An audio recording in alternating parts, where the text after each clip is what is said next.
requirement and based on the description, you can just directly filter with your territory or with your related opportunities for that lead or related opportunities with that contact or with the accounts. So you can just filter that one as well, and you can just take and you can just segregate them as a separate list, and you can able to send that email as well. So that depends on the requirement what we are having it here. So for example, for now, I'm just going to select this lead and I'm just going to set a path.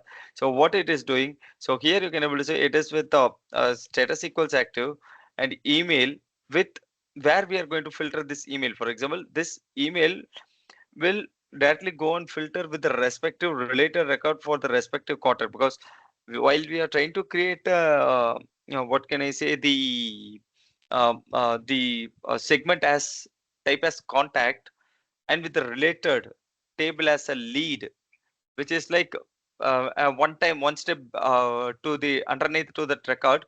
We are just filtering that to the lead record. Like for example, if I say like this, so what it will do, it first time it will directly go and check with the condition called status equal to active in the contact with the related contacts lead. It will directly go and check with the email with what can I say, ram@gmail.com, which is with a lead which is related to the contact with your lead.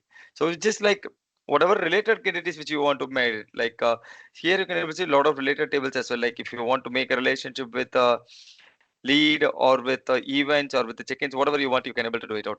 For example, I think we are having an account as well. If I want to make an account related one, like account with maybe I'll just say, just say Now, while okay. Ram builds out this segment query, one of the things that to be aware of is that there have been challenges in the past in the old architecture where certain segment queries were difficult to process because of the architecture, the way the segments were populated and ingesting them. So that these are some huge improvements that you're seeing right now. Believe it or not, these are huge improvements to being able to build out segments, because before you'd get a lot of errors in building out your segment. Based on the primary object that the segment needs to rely on to be processed, to be ingested, so that the payload can be actually processed by the marketing journey. So this new UI definitely makes it a lot easier, and you can also add custom tables as um, well. If Ram gets some time, maybe you could try and add a custom table as well, or not custom yeah. table, maybe another table that's not on that list.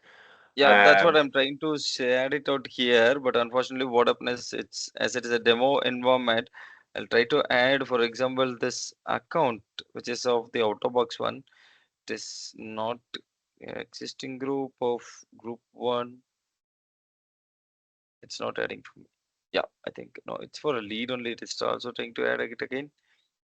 Uh, so as you can see from what Ram is showing there, there's relationships, right? So these yes, relationships it that will. you're selecting have to be the correct relationships.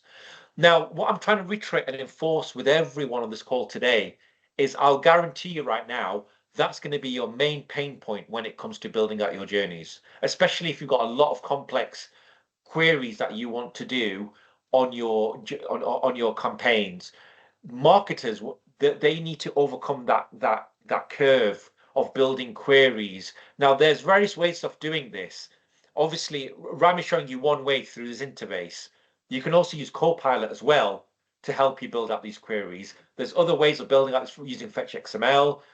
He also tried showing you through the legacy interface, which we don't recommend, but there's a legacy interface there that can also be used to build up queries for your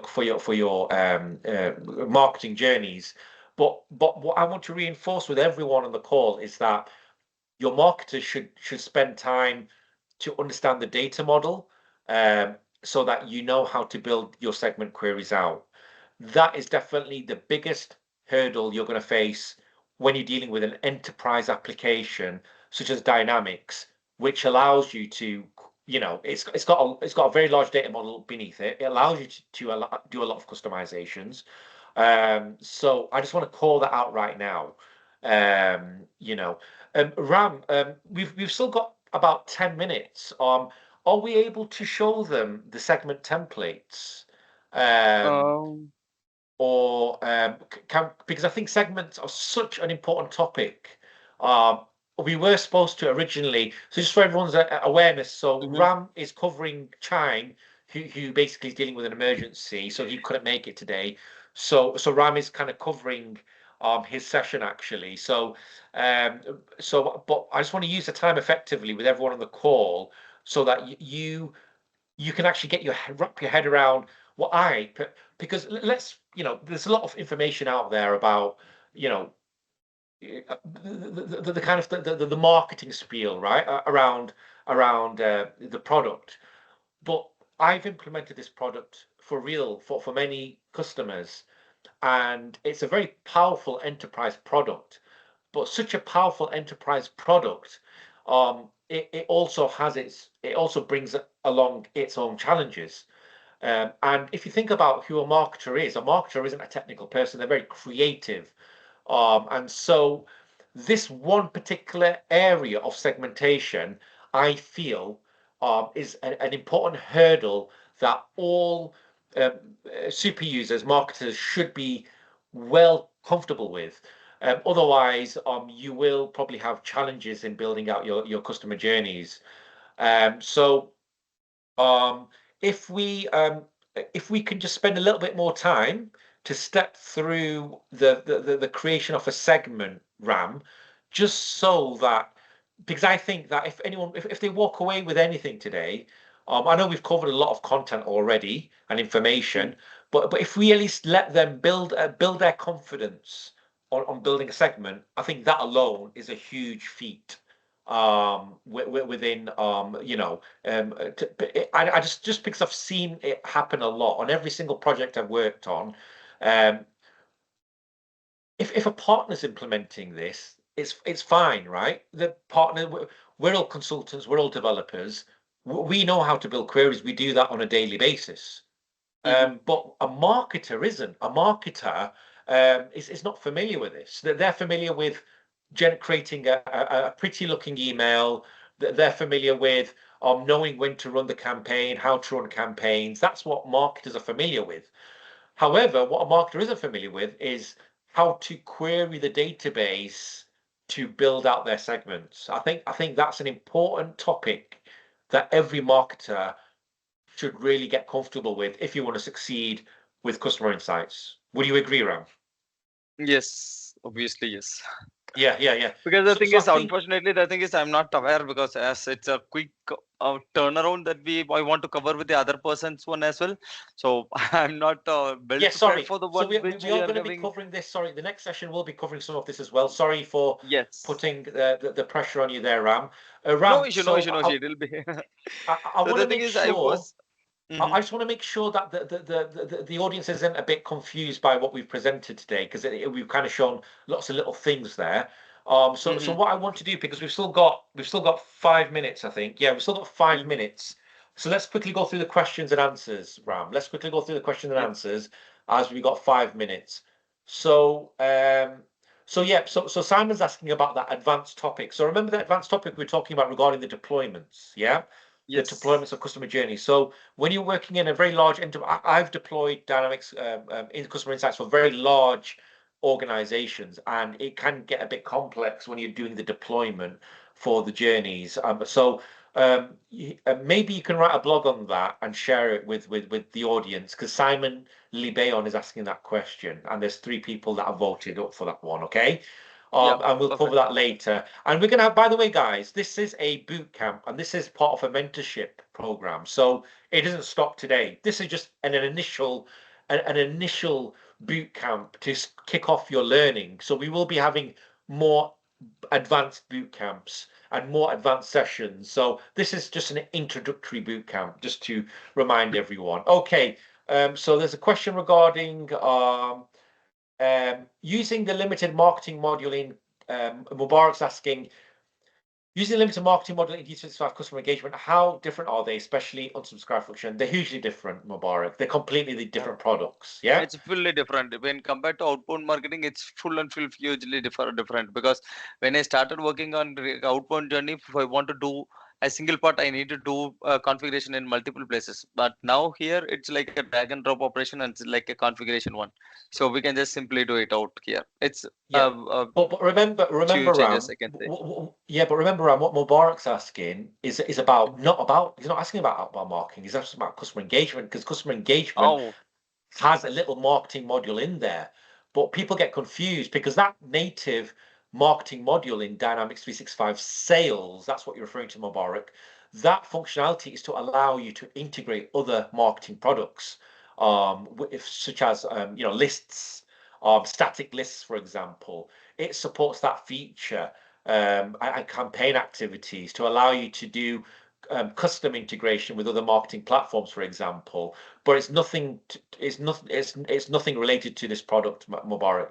Batch Toll is asking, will the contact be created directly in CRM or just in customer insights? It will be created yep. in CRM, and if you've enabled customer insights, Batch Old, then it will also sync inside customer insights. But many customers, they've not enabled customer insights data for their implementation, believe it or not. And you don't have to use it. But I advise you to do that, because you can do a lot of massaging and ingestion and improving the data quality. Umrini is asking, is it possible to personalize the URL of the standalone page? So that URL, that URL that you're referring to, It's like Umrini, a that encoded URL which was provided by Microsoft. Yeah, yeah, correct. that's So a it is standalone generated module. by Yeah. Microsoft, and that URL won't really be exposed. I mean, you can use a custom with the JavaScript implemented. It obviously won't be exposed, but you can implement. You do have some domain settings that you can implement. Gail is asking, we already have our D365 setup, CRM setup. I assume we won't have to recreate all our table forms within customer insights journeys if we implement this on top. So remember, these are not the same as your table forms, Gail. Um, the forms in Dynamics are separate forms for Dynamics 365 model-driven apps. The forms, the web forms that Ram just showed you, are another set of forms that live on top, right? So they will not be impacted. So please do not please realize there is a difference between the Dynamics model-driven app forms and the web forms that are used for exposing publicly. They're two separate things. Batchol's asking, where can we find the... Okay, so we're going to share that after the boot camp. We're not sharing it during the boot camp. The reason why, Batchold, and we mention this over and over again, is we've noticed that once we share the recordings, no one bothers showing up. And it ends up wasting all the speaker's time. We've taken our time out away from our family to present, to take out this whole day to present and share. So we won't be sharing the recordings until after the boot camp, to ensure people, this is a boot camp, right? To ensure you learn with us. We've taken our time out away from our work and our family to share knowledge with you. We expect the same from the community who are attending. Claire is asking, will subscription marketing lists move from outbound marketing to real-time journeys? Good question. There is some information I need to share with you, Claire, on the feature priority between outbound marketing and real-time journeys. We'll share that with you. Are web forms available for all tables or only specific ones like contact, lead, or case? So Sheka showed that natively it's contact and lead. I have in the past I have been able to enable custom tables and lookups as well, but that's obviously we'd have to test that out in real-time marketing. Okay, guys, we're at the end of our time now. We need to introduce the next session. Ram is sharing his contact details. Please connect with Ram. Ram, huge props for you to really fill in for Chang, who's dealing with an emergency. We really appreciate you today. So thank you so much. Huge round of applause for Ram, who was able to do this fast turnaround. And Ram, hopefully to see you again soon. So please Sure, follow sure. Ram. Yep. Thanks, Raz, for providing me this opportunity. Thanks, Thank team you as well. so Yeah. much, Ram. Thank you so much. Okay, let's get our next guest, who's an MCT. So let's get him added.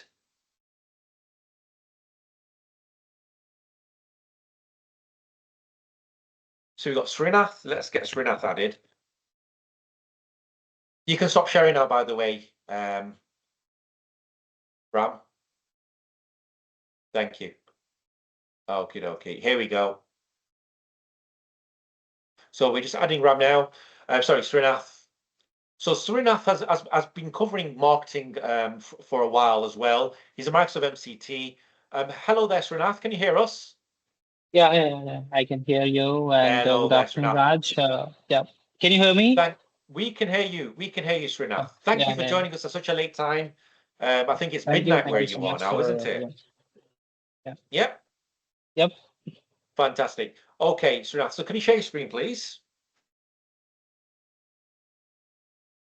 Excellent. Cool. So Sharath is going Okay. to go more into detail. Ram obviously covered a lot of high-level overview of customer journeys at a very high level. What Sharath is going to do is going to go more into detail with emails and email journeys. So thank you once again, Sharath, for joining us all the way from India and sharing your expertise with us today. Yeah. Thanks for introduction, Raj. First things first. Wish you many more happy returns of the day. And yep. Thanks for having in this boot camp. Uh, and Good morning and good afternoon, good evening, everyone taking time out and joining the sessions. And today, we are I'm going to cover email marketing and customer journeys for email marketing, email campaigning in this customer insight boot camp. Uh, so these are the upcoming boot camps with the relevant dates and relevant products in coming months. Yeah, this is one of the banner. So yeah, quick introduction about myself. Srinath Pega. I'm a certified Microsoft trainer for Microsoft Business Application, which include Microsoft Dynamics 365 and Power Platform. Yeah, I was working in different domains, healthcare, manufacture, automobiles, and over this 10 years. These are the my website, which is srinalpega.com and mail ID, and I'll share in the my LinkedIn and YouTube channel links so that you know we can connect each other, and I'm more than happy to help. Uh, And moving on. So as I mentioned, I'm going to cover email marketing, mainly focusing on email configuring email design, how we can, uh, design the emails, how we can personalize the email when we coming to the, email marketing, how we can, send our emails, both, commercial, transactional, and tracking emails. So how we can differentiate and what kind of things we track when we do the journey. So those kind of insights we are going to learn. So when it comes to the marketing emails, so we do the marketing with bunch of leads and contacts. So we do share the emails as a part of the marketing. So if we do the share emails the as a campaign, if we share the commercial email, basically it's a promotional emails. So sometimes it will go on as spam because we used to share an email without any detail, just like a poster we releasing on a social media, just like we sending an email to the bunch of users. So to differentiate those emails, rather than sending in a just like an email, we have the personalized thing is there, which is dynamic content. Even we are sending an emails to the bunch of users. Let's say we in a last session we created a journey and we added a couple of either contacts or leads to that particular group. Let's say we call as a segment or group to the to make a campaign as a journey. Rather than sending in a common message, common email to the individuals part of that group, we are able to send in a personalized email. Even we are sending in a single message. Let's say in that group, Srinath is there, another person is there, but same message will go, hey, to my inbox, hey Srinath, this is this, and the same email body will go. So that's how email campaign will make a difference when we use this personalized content. And it's not about creating an email and add some fancy graphics into our email and design our email and sending to the email marketing. No, it's not. There are the certain steps we need to follow. Testing and you know access checker also we need to, accessibility also we need to check, and later we need to make it a go live. Then only we can use it in either of uh, campaign journeys. Yeah, as I mentioned, check-ins we need to do, any error check-ins and things like that. So those things we are going to see. And yeah, we need to set up the customer journeys to deliver our target audience. Target audience, when we say which is going to be the segment, in that segment, which one our target audience, either leads, contacts, or accounts. So that we need to define when we make a segment, and segment will going to be added into the customer journey. As a even single email, we may connecting to multiple journeys and multiple segments, and we can have the analyze and view the message, the mail message, how many journeys that will be that are used, and how many time it was shared, how many people got opened links. So those kind of analysis is will get into the email template. Even also will I'll show you that. I just have some samples. So these are the topics we are going to cover: creating an email from template, as well as how we can make our template as a email as a template. So we can create a email from the template, or else we can create a email from blank and make it as a template for a further use. So we'll present that as well, and we can show you that how we can add a logos, images, videos, files also. Sometimes meeting Teams meeting also we can, how we can add. So that I'll present. So after creating our email, we need to preview, and those kind of out of the box features are there. We need to preview how it will be can able to see into different screens. It's not something just we make a uh, design our email in a laptop or desktop. Basically we do the different size of screens, but so receiver may open in a tablet, a mobile, different mobiles with a different size. We never know how it will be rendered into the screens. So that you know uh, rendering also we need to check, is that thing is coming perfect or not. If it is not, then we need to make an adjustment with the designing part. That also we'll see. If anything there need to modify, we need to review and update those things. And finally, if any errors, we need to follow the test email, publish, and then make it as a go live. Then only we'll able to use it in the either campaigns and journeys. That I'll show you how it will be step by step. We need to follow. And what is the what are the rules? Let's say uh, we have bunch of audience.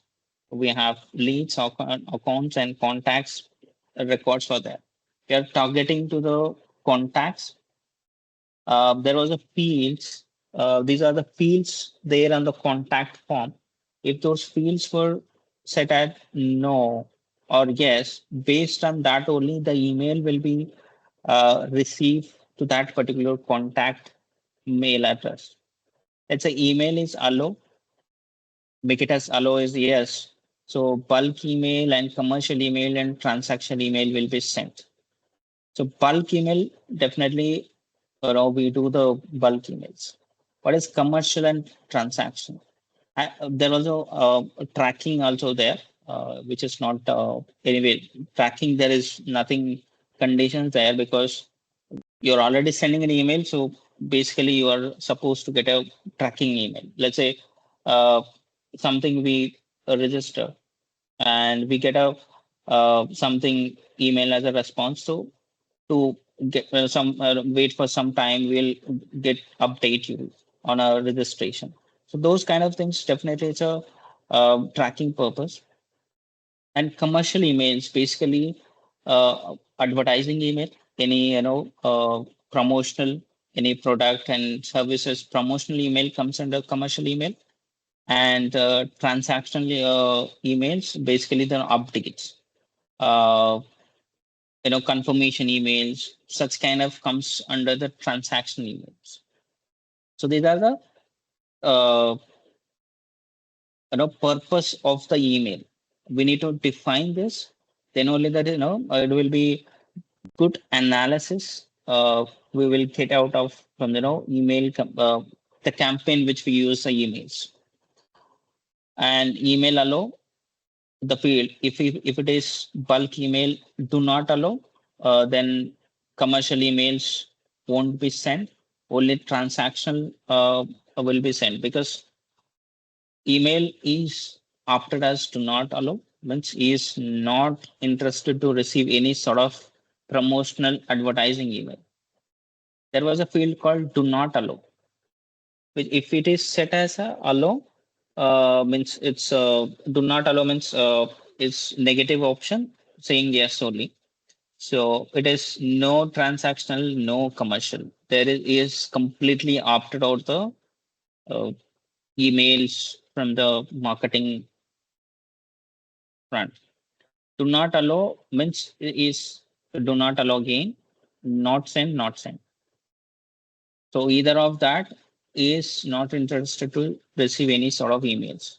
So these are the configuration at the uh, opt-in opt-out options to that particular audience, wherever it's a lead or contact.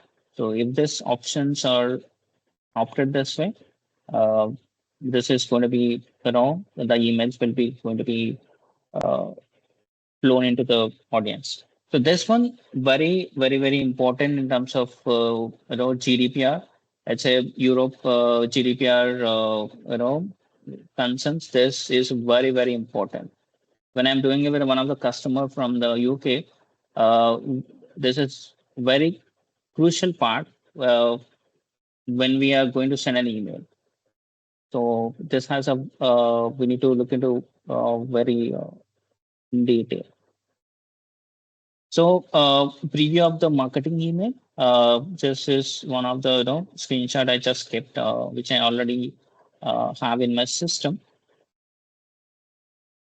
So these are the insights, how it will come with that particular email campaign. And as I mentioned, email how we can go live and how can we start and stop deactivate those sort of navigations.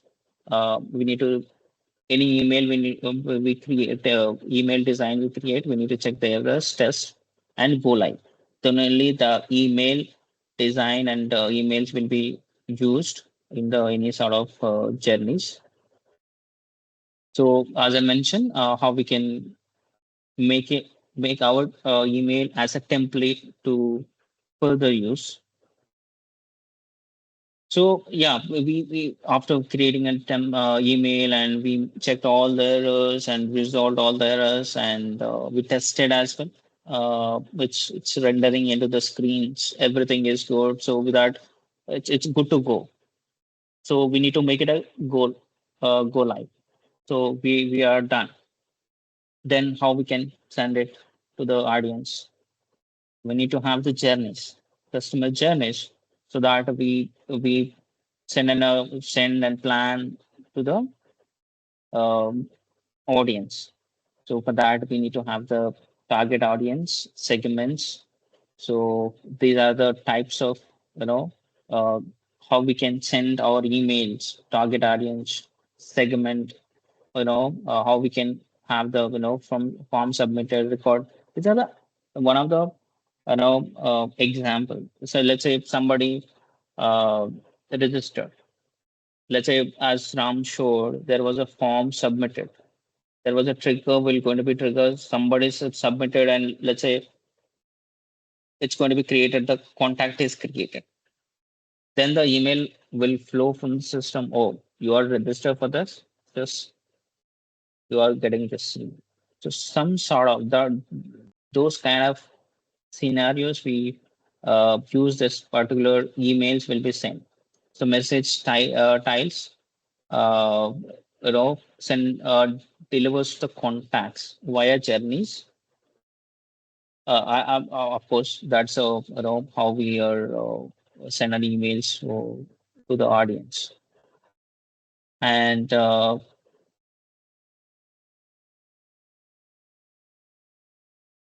okay, let's move on to the demo part. I'll show how we can create emails. So this is my marketing or customer insight trial.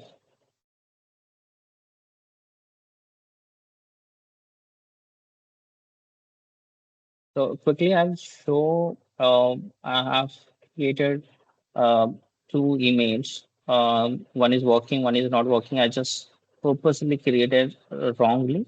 Uh, First of all, I'll show you the working one. So this is a email which is tested and made it as a go live. So that's why it's coming as a bit of read only mode. If you see, it's look like well mannered template. And also I'll show you how it will receive in the inbox.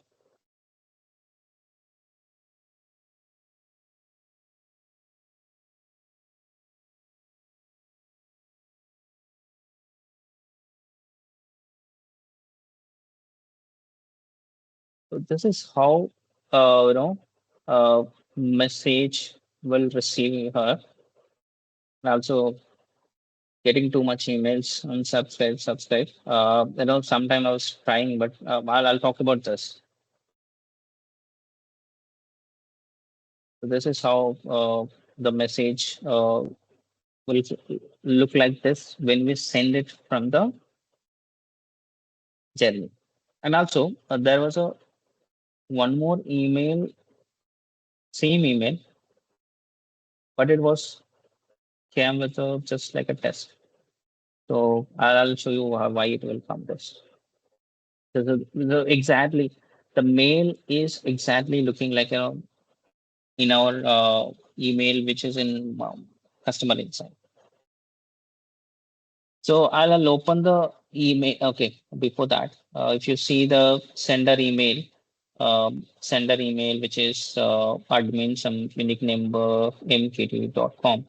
This is the email address. Uh, it's a trial, so it's coming as a some random mail address. But if we have any sort of custom domain integrated to our customer insight, so the specified email address will be going to be there.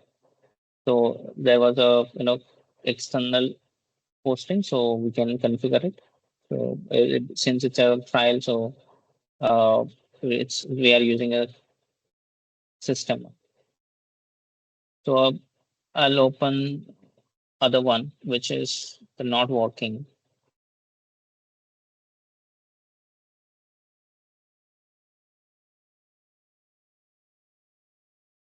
So this is a email I just designed myself with with the nice photographs and colors and graphics. So if you see, I'll try to check. Okay, if you see, this is a design, and there is a tab called Preview Test. How it will be preview and test. So I'll go and click on Preview and Test. So preview and test means that it will going to be looks like how it will going to look in a desktop when the receiver open in his or her mailbox. There is a preview options, tablet in a portrait. So this will look like this, and tablet landscape. So this is a mode, mobile portrait. So this is how it will be, and we need to check. If you see this is like became so clumsy, so we need to check before we set it as a go live. So everything will be go in a good looking emails and mobile landscape. This is this thing, but it's looking fine. Even preview and test also looking fine. There is no issue at all. When I say there is a button called save, and we have the save as and save as template. If I click save as template, it will be a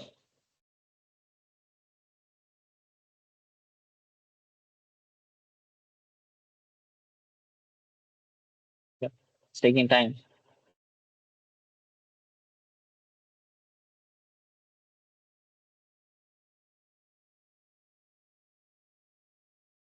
Okay, let it closed so that it will be available as a template to create a new email. So let it save so that we can create a new email with this template later.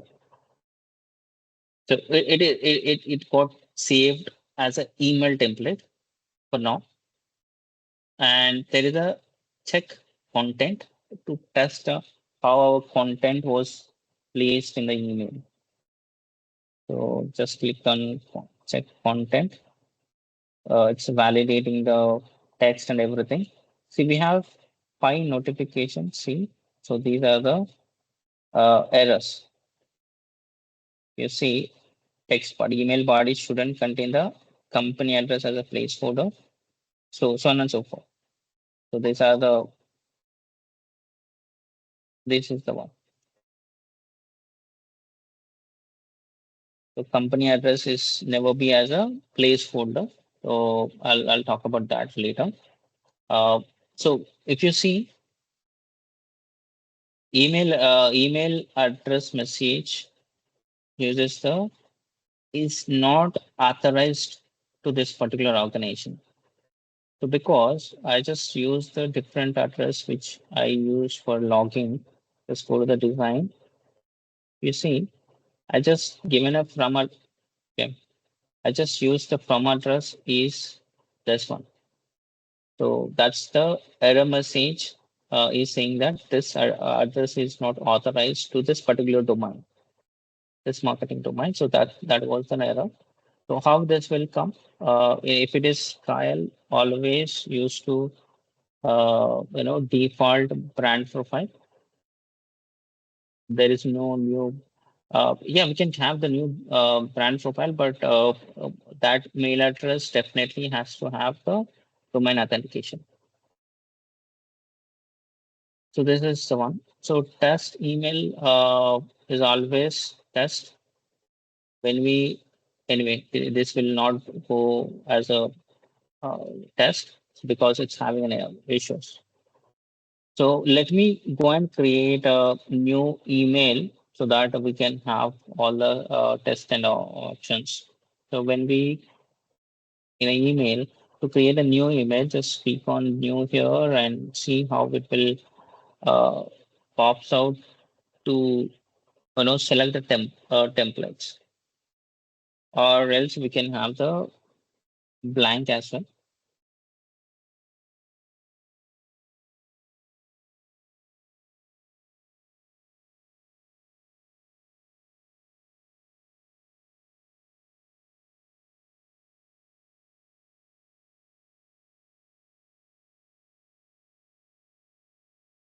Taking time.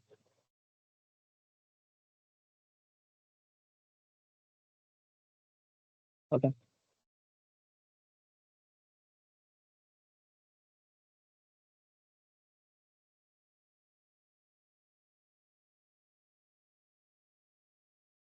Custom templates.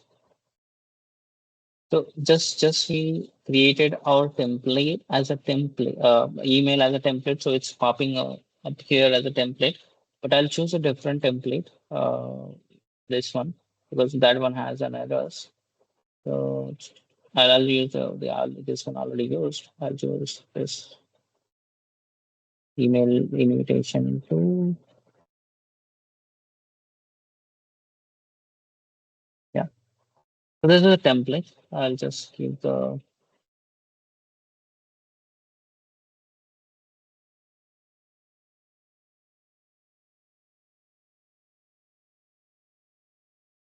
save.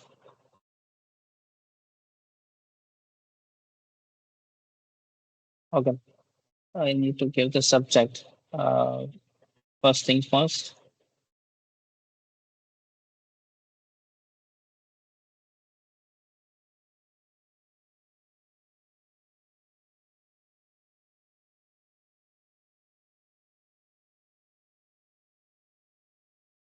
Okay.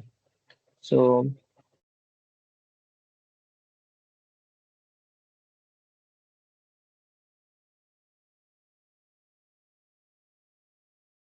So this is the template. So it comes with a standard as a structure, but we need to have add our photos, any sort of graphics, things like that. So let's say this is sort of column with a one column just added as a logo is a image. I don't want this.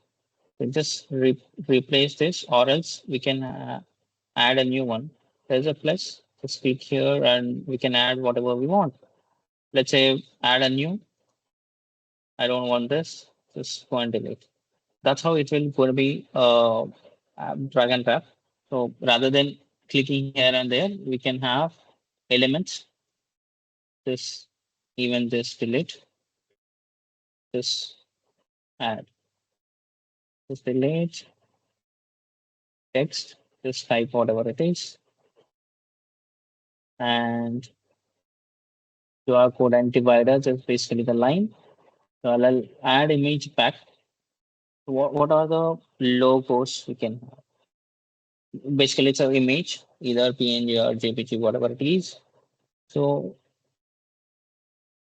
there is an option called add image. So I'll just click on add image.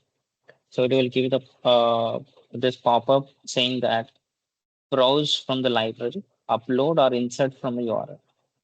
So for the moment, I just browse from the library. First things first. So I'll go and select the logo selected and yeah, selected.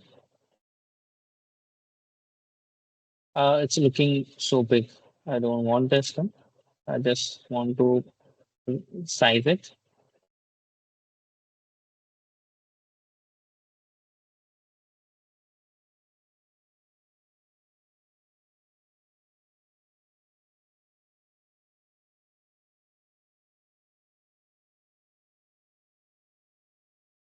Yeah, it's the option came.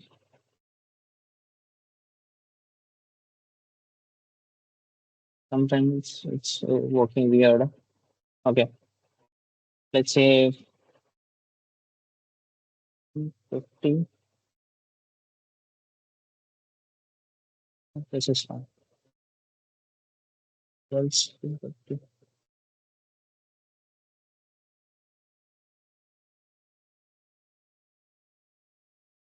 but my logo is white and background also white.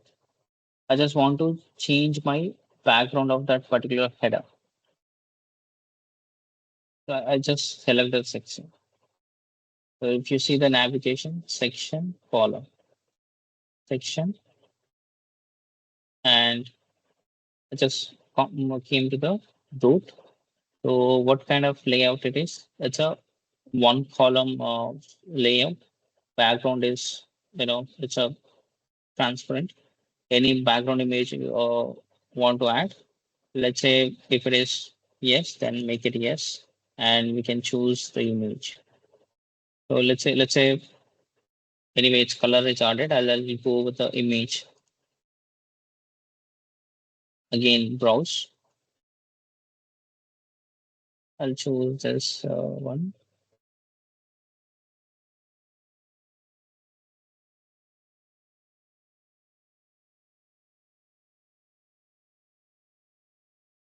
So as Sarath shows you the actual email builder, which is actually probably the more intuitive feature of Dynamics marketing. Sarath, I think that the users would definitely benefit from the contextual personalization of email Yeah, data. yeah. Yeah, So and I'll cover off one or two options of elements, image, text, one more, and other links and there. I'm not going to build a full email from scratch. I just each element also. That's it. yeah.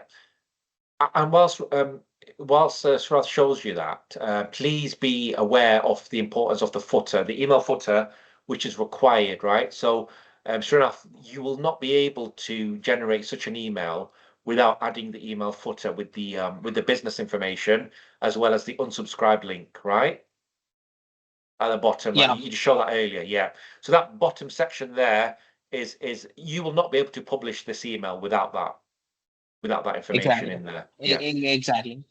So yeah, I'll show you the my old email so that that one has those things. Uh, you see this and unsubscribe and company address. Uh, so I'll just duplicate and I'll show you the how it will look, or else I'll show you my uh, inbox email address. So it's coming as address, which is Hyderabad and India. And sometimes, for some reason, unsubscribe, it's not working. Let's see. Yep. Oh, So yeah, nice. Yeah. yeah. Okay. Sometimes it's working very weird. That's why it's. I'm not sure about that. So if you see this mail address, uh, so you see. Anyway, okay. This is my email address. So same address it's popping here. And are you sure? It's just asking, are you sure? It's unsubscribe. Let's me. Uh, should I? I just want to give one more file. So later I'll do this. So that's unsubscribe and the company address anyway that I'll show you here.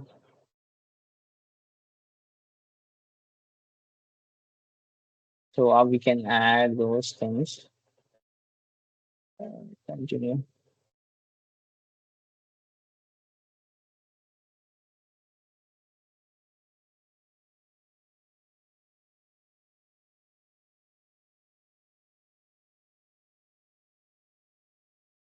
This is a okay.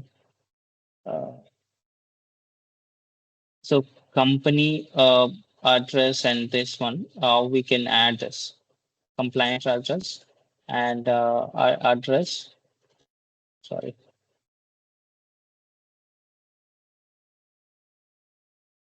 So unsubscribe, which is the personalized thing, and which is URL, which is this is the URL of the performance preference center. So this is have to have every email. This is a concern we need to have as mentioned. So that's why we are just it's a mandatory to have in the email footer, and how we can add this.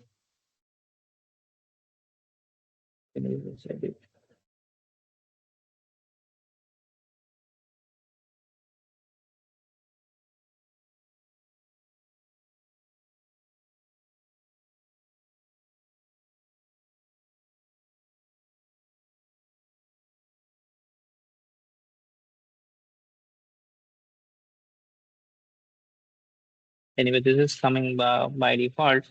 If any personalized content we need to add, there is a options in the ribbon which is personalized. Just still it's in a text box. I just enter here as a you know the target and click on personalized. If double brackets opened up and it's still loading.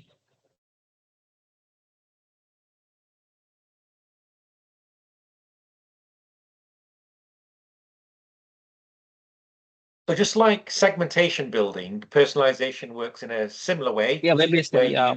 you pull the slugs from the related data. Here you go. So when we say, as I mentioned in the here itself, let's say rather than just sending a with generalized email, I'll go here, text box.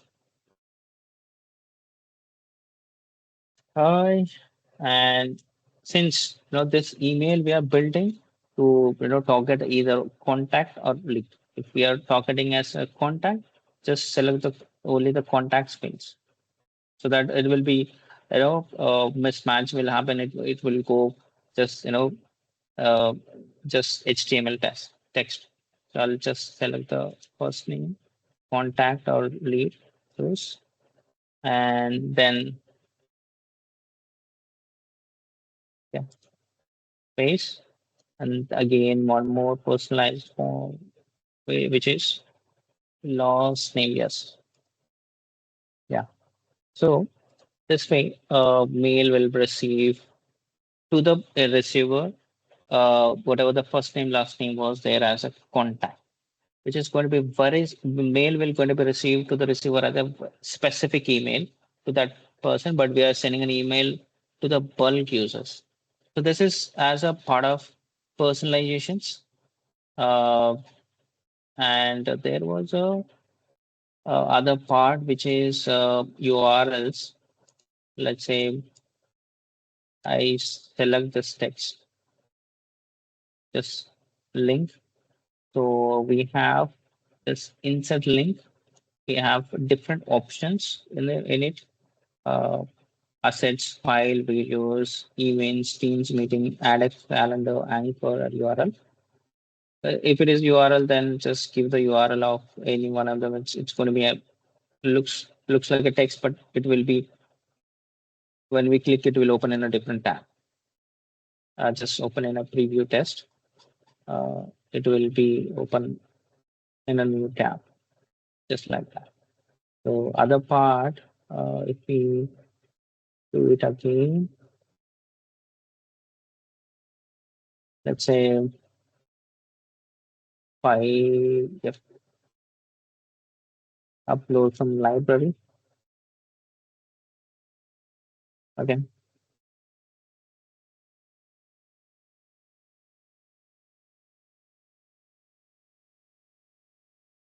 So when we upload a files, so it's uploads to the library to the system.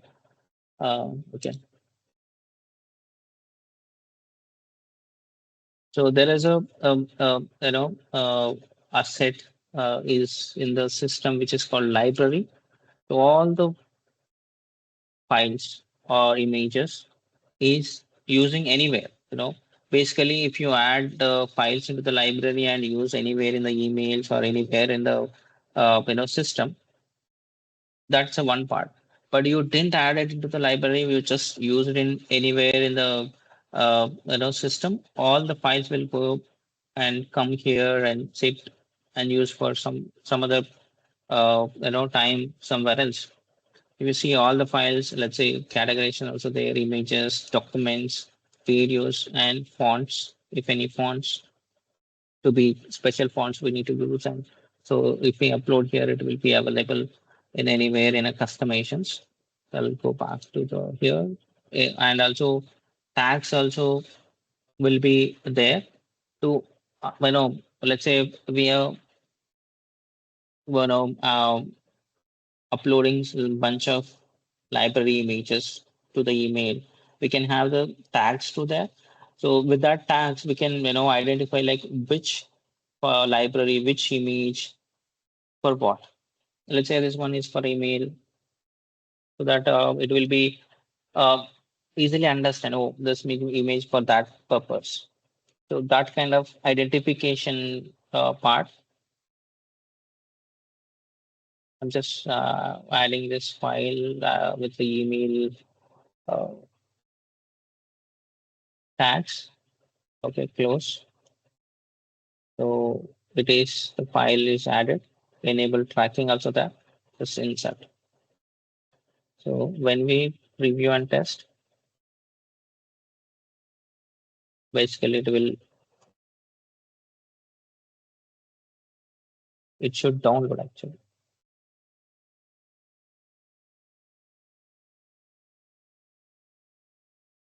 So what Sarath is showing you is the dynamic data elements that can be inserted into the email, which, as you can imagine, is quite a standard feature you'd expect from an email template. But what he's showing you is basically how to do that, and how, again, understanding the data model is very key. So, for example, understanding the data tables that are being used for the subscribe link, for the company information at the bottom of the footer, and any other personalization data. Again, this is similar to segmentation, where you definitely need to wrap your head around building those queries using the interface. Again, it's hugely improved from the previous version, so it's a lot easier, a lot more slicker to add that data in. Exactly, yeah. And this is balance. This is how we design our emails, personalize our emails, and how we can add the elements to it and personalize. So after we are all done and we are tested and we are good to email was ready to send. We made it go live and it's ready to send, and basically we made a journeys and we made the journeys. So I just have a journey just created and it was run in one time. I'll show how it will be, gives the insights. So this is the journey start and this is the email. Uh, just I used to send. So this is the properties. So this is the one email sent to two, email delivered to, but unique opens is one. I just open one email. So that's I just want to show like how many opens and not. So this is one part of the insights at a journey. But other part of the insights at an email place, there is the insights. So this is a large scale of insights for each email at a email bodies. So delivery rate 100%, sorry 0%. Uh, I think this takes a time because this is a trial to this get this insight to be posted in the system. There is a certain time to reflect those changes. That's why it's showing zeros and all. But these are the metrics to get out of the email insights for whatever wherever we use this emails. As I mentioned, a single email will use multiple journeys, multiple communication, same email. So it will give you all sort of insights at a one place. So this is the place where we get our insights. This is the one. And the part which I left, which is unsubscribe.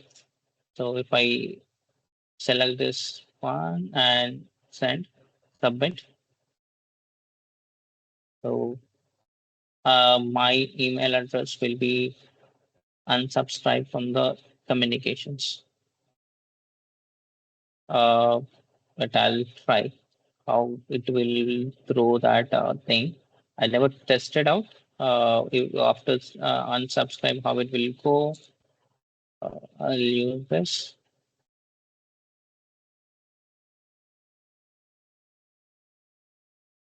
send test.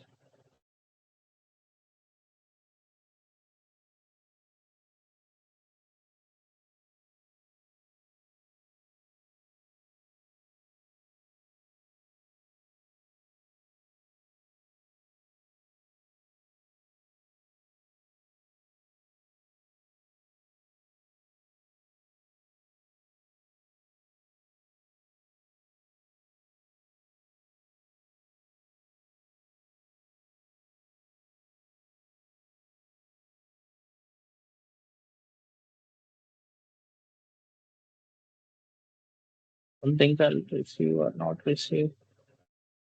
Okay, it got received though.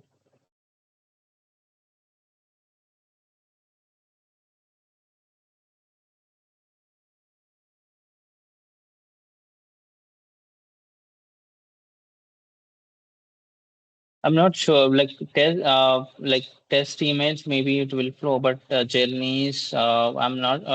I'm sure that will be applied. Let me check in this contacts that we'll see after the uh, unsubscribe what happened. Now, another thing to mention, guys, is that um, you can also add certain types of trigger links inside the email as well. So, for example, imagine if someone clicks on a link to within the email to download a file or a URL that goes to a website, right?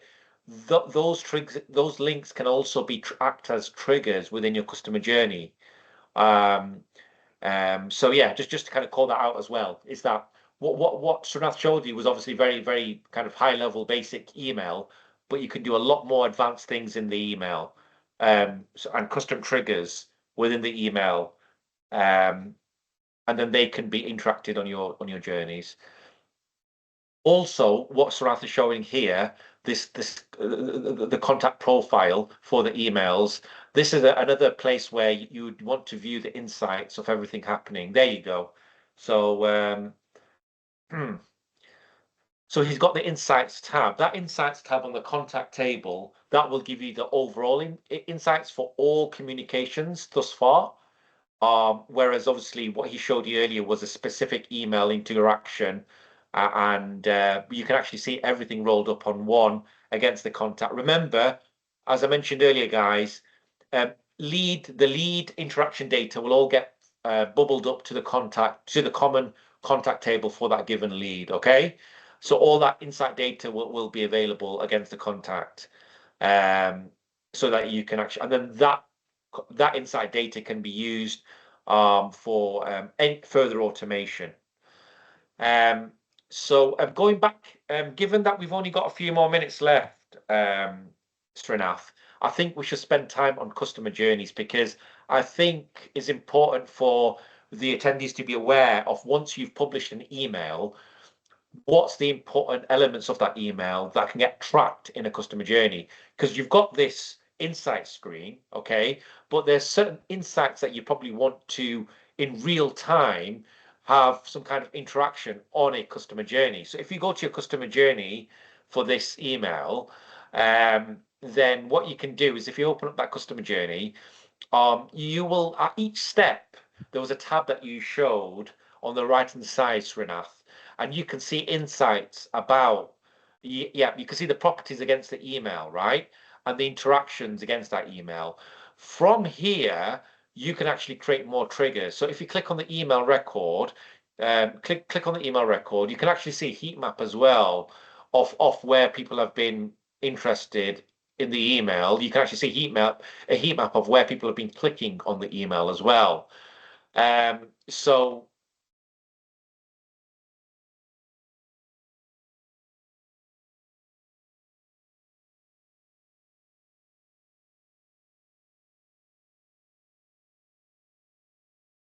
yep. So if you click on the email, Srinath.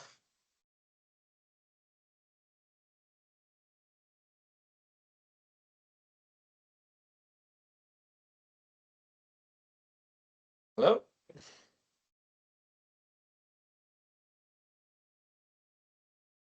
Hello, can you hear me, Raj? We can hear you now. We lost you then. Yeah, yeah, Yeah. yeah. So Some audio. as we've got only last 5 minutes, Srinath, it's important that we show them as much of the customer journeys as possible, because this is where they will do their orchestration for their email campaigns. So yeah, Yeah. so this is important. These dashboards here on the side are very important because we can use this information to create further segments and triggers. And if you click on properties, for example, if you click on the properties of that, and then the details there. So that preview, often it would show you it would also show you a heat map, right? A heat map of of the actual areas where interactions have been taking place to help you further design your emails better. And what we can also do is create, based on who's clicked on an email, we can create further branches in the customer journey. So based on an interaction on an email, we can then branch it off and then it will go down another journey, for example, right? So we can do this on the customer journey. Now, you can actually stop this customer journey and edit it if you wanted to, because then you'd be able to get to see the additional information.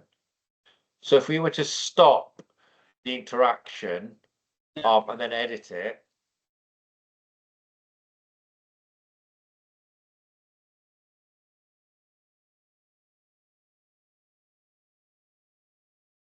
yeah, Stopping. Let it. it's still stopping, isn't it? Yeah.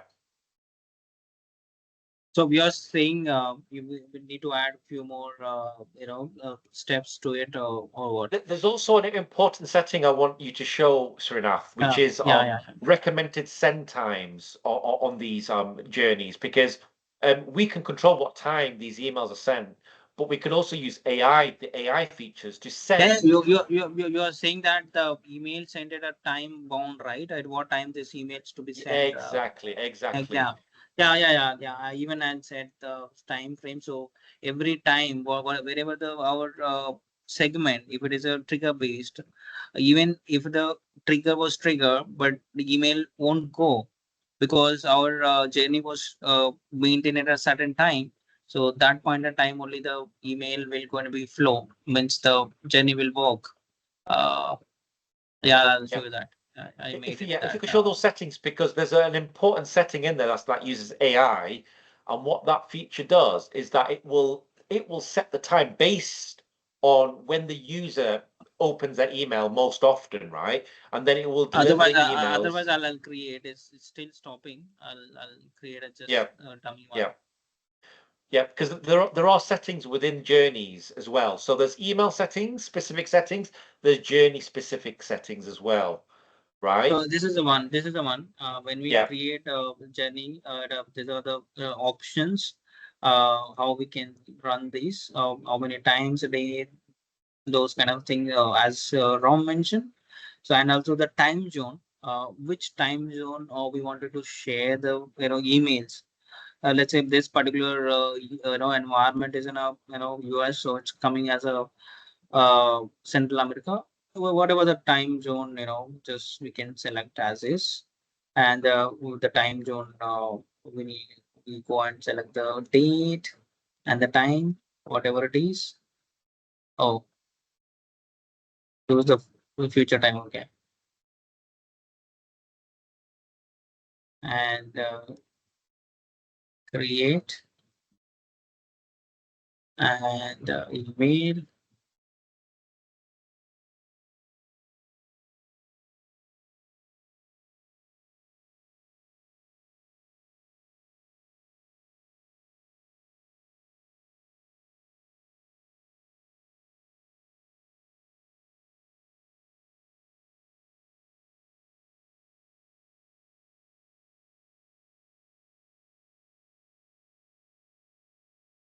This time it won't ask the end date, end time.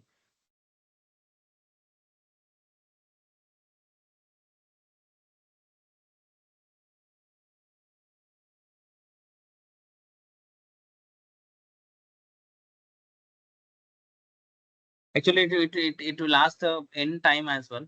I don't know why it was not asked. Yeah. So see, there is a section within the journey itself where you can actually edit the settings for the journey configurations, as well as the email configurations for the email specific settings as well. And one of the things that I want the audience, since we've only got 2 minutes left, is to be aware of the trigger conditions. So on that email journey, we can actually add trigger conditions based on where they click in an email as well.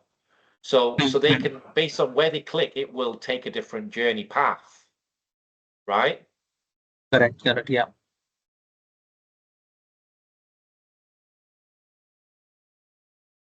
So yeah, so here, as part of a step after the email, we can then add an additional step based on the events that have taken place. It's still stopped, but Yeah, haven't added. No, but this is a sometimes so weird. yeah, It's a trial. Since it's a sometime it won't go work okay, as we see now. Unsubscribe. It's coming, but it's not updating the option at a yeah. contact level. So Okay, that's how so, it is. let's quickly answer some of these questions then. So, what happens if you don't include the topic in the compliance of the email? What if we want to use the same email for two or more topics? Well, you don't have to use a topic, right? Yeah, And then so yeah, so topics are a newer feature to track, but what's more important is that you're adding the correct profile information against the email. That's you have to do that. You can't publish the email without doing that. It's a legal requirement for GDPR. correct. Yeah. Um, so Dave's asking one interesting info related to policy transactional or commercial. Can you enforce the acceptance of company conditions before subscriptions? Yes, David, that's what we're saying. You can't do it without Dynamics will force you to do that without publishing the email. Um, Ball's asking, is it possible to set up the customer journey campaigns in Customer Insights and send the email via ESP? Also, what is the volume send limit? So that's not how it works, Balls. Obviously, the whole idea behind the product is that it's being sent via, that's what you're paying the license for. The Yeah, license that based you're on the paying license. for, Yeah. yeah. So if you wanted to send an email via another route, then yeah, you're not really using the product. So yeah, so that's not the scenario which is being used for customer insights. Yes, you have customer insights data, and you could hook up customer insights data to do whatever you wanted to do with a third-party product, but that defeats the purpose of Dynamics marketing. Diego is shouting, "We love RAM." Fantastic. We all love RAM. Um, okay. It's saying, is it compatible for common GDPR anonymous user, by the way? Saying, is it compatible for common GDPR consent banner like user centrics, which is common in Germany? So the GDPR consent is native to the platform. It's a data record. It's a record which Ram showed earlier in the compliance center. And so that would be populated on the bottom of the email to actually generate the subscribe link. So that's how it would work. You wouldn't use another GDPR because GDPR is controlled within the Dynamics data platform. Um, so using the limited marketing, yeah, I think that's all the other questions answered. Yeah, I think that's all the questions answered, guys. Keep the questions coming in. Very good questions. Keep the questions coming in because if you ask a question, it means you're answering probably a question for someone else who's probably too shy or unsure to ask. So please keep the questions coming through. Surnath, thanks again. Please follow Srinath. Srinath, please share your blog and your connection details for anyone who wants to keep in touch with you. I really appreciate you coming out to support the event today and sharing your knowledge. Yeah, thanks for having, and thank you Thank everyone you so much, having Srinath. this session. Thank you. Thank you so much. It's midnight there, so thank you so much, Ranath. Okay, so now we're on time for the next session. We're actually 3 minutes overdue. So without further ado, I know a lot of you are waiting for this session. It's a topic that is basically not well represented within the area of customer insights. And we've got none other than Ashish to cover that topic, which is Customer Insights Data Platform. Hello there, Ashish. Can you hear us? Yeah, I can hear very well. Can you hear me? Excellent. So before you get started, Ashish, I first of all want to thank you for joining us all the way from Canada. And Ashish has been very active, especially on this topic. And it's a topic, to be honest, that not many people cover, the data platform. So, and Ashish will show you how to access the customer data platform. So far, our instructors have shown you how to access the customer journeys aspect of customer insights. What Ashish is going to show you is the other side, the side which I showed you the architecture for right at the beginning of the event. So Ashish, without further ado, I'm handing over to you in your capable hands. Thank you so much. Thanks, Ross. And hi, buddy. I'm Ashish Rana. I'm going to talk about in next 45 minutes to an hour about the customer insights. It's one of the, I'm sure the whole event is for customer insights. So there is a journey side of thing and the data side of things. So we already covered majority of the part in last many hours from the journey point. Now we're going to get into more data side of things, right? So if any given time, if you have any questions, just put on the Q&A as everybody's doing from last many hours. Again, it's a boot camp and it's going on. So we are sitting on 30th, which is customer insights focused area. That's going on happening today. So without further ado, let's do a quick introduction. I'm Ashish Rana. I'm Microsoft Business Application MVP from 2019. I'm also a Microsoft certified trainer. I worked into customer engagement practice areas as a principal solution architect, implementing a business application from last many years for various industries. And marketing is one of the application is very close to my heart because I started in consulting from the marketing application of Click Dimension, right? Which is like in 2014, 15 areas, right? And after some years, Microsoft introduced those application called marketing. And then from there, we know the history, right? We are sitting on customer insights or advanced applications. At any given time, if you feel any challenges, you just put a question. Also, you can actually reach out to me on Twitter, LinkedIn, or send me an email. These are the credentials. You can check some of my blogs on customer insights, how to create environments, everything on medium.com. You can look for the handle, and then you can get into the information you're looking for. So with this, I would like to cover many of the slides today, talk about the fundamental of what is customer insight. So we'll start from the basics of, we'll understand the architecture of the customer insights, and then we'll get into more detail of how to connect to a data source, how to do unification process, which is map, merge, and creating a profiles. And then we'll talk about more of segmentation, how to connect this data into back to Power Platform or Dynamic 365 application, so we can create those apps to access the customer insights data, right? With this, let's understand why is customer insights, why it's so important for us to understand this. Again, we know marketing is one of the piece where pretty much any company around the globe they use. But customer insight is focused on start quickly, understand your customer with pre-built connectors. So take an example, you're using all these application as a company and your customers data and profiles and information sitting on various platforms. So let's say they use some sort of a third-party application, they use Microsoft application, some use SAP. So again, the data sitting on various silos, right? So what customer insights kind of application will do, you connect or hook this to multiple data sources, bring those customer information into the platform, enrich those information, like doing this mapping and matching process. We'll get into more detail. enrich those profile and create those profiles so we can generate a unified information of a customer. So we'll understand our customer in a more detailed way, right?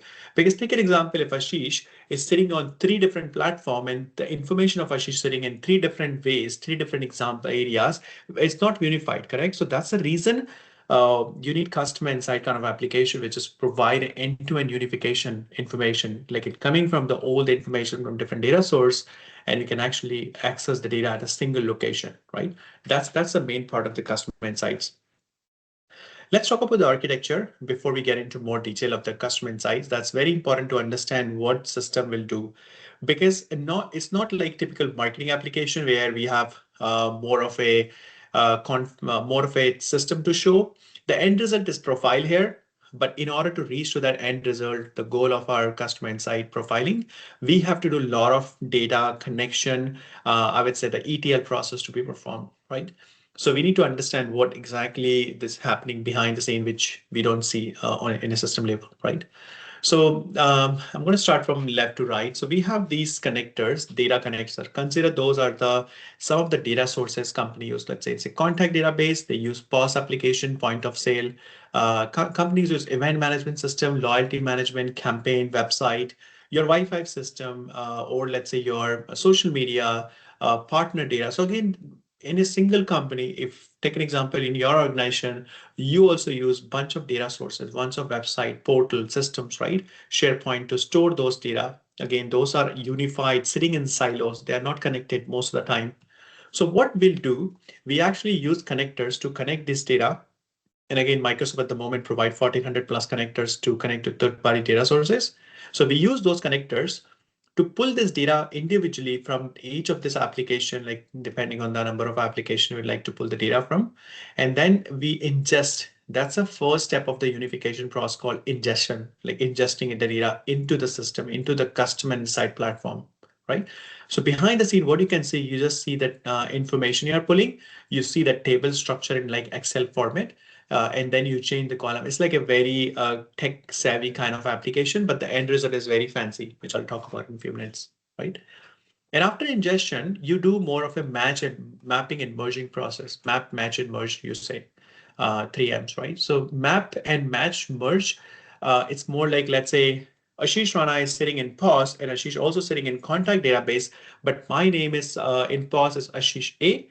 So Ashish R, and in contact database is Ashish Rana. Like in other system, it's Ashish RA, right? Sometimes what happened, these information are not unified. So that's why it's called unification process. We are understanding if it's these 3 different names, it belongs to the same person. If the answer is yes, obviously there will be primary key to identify the key person.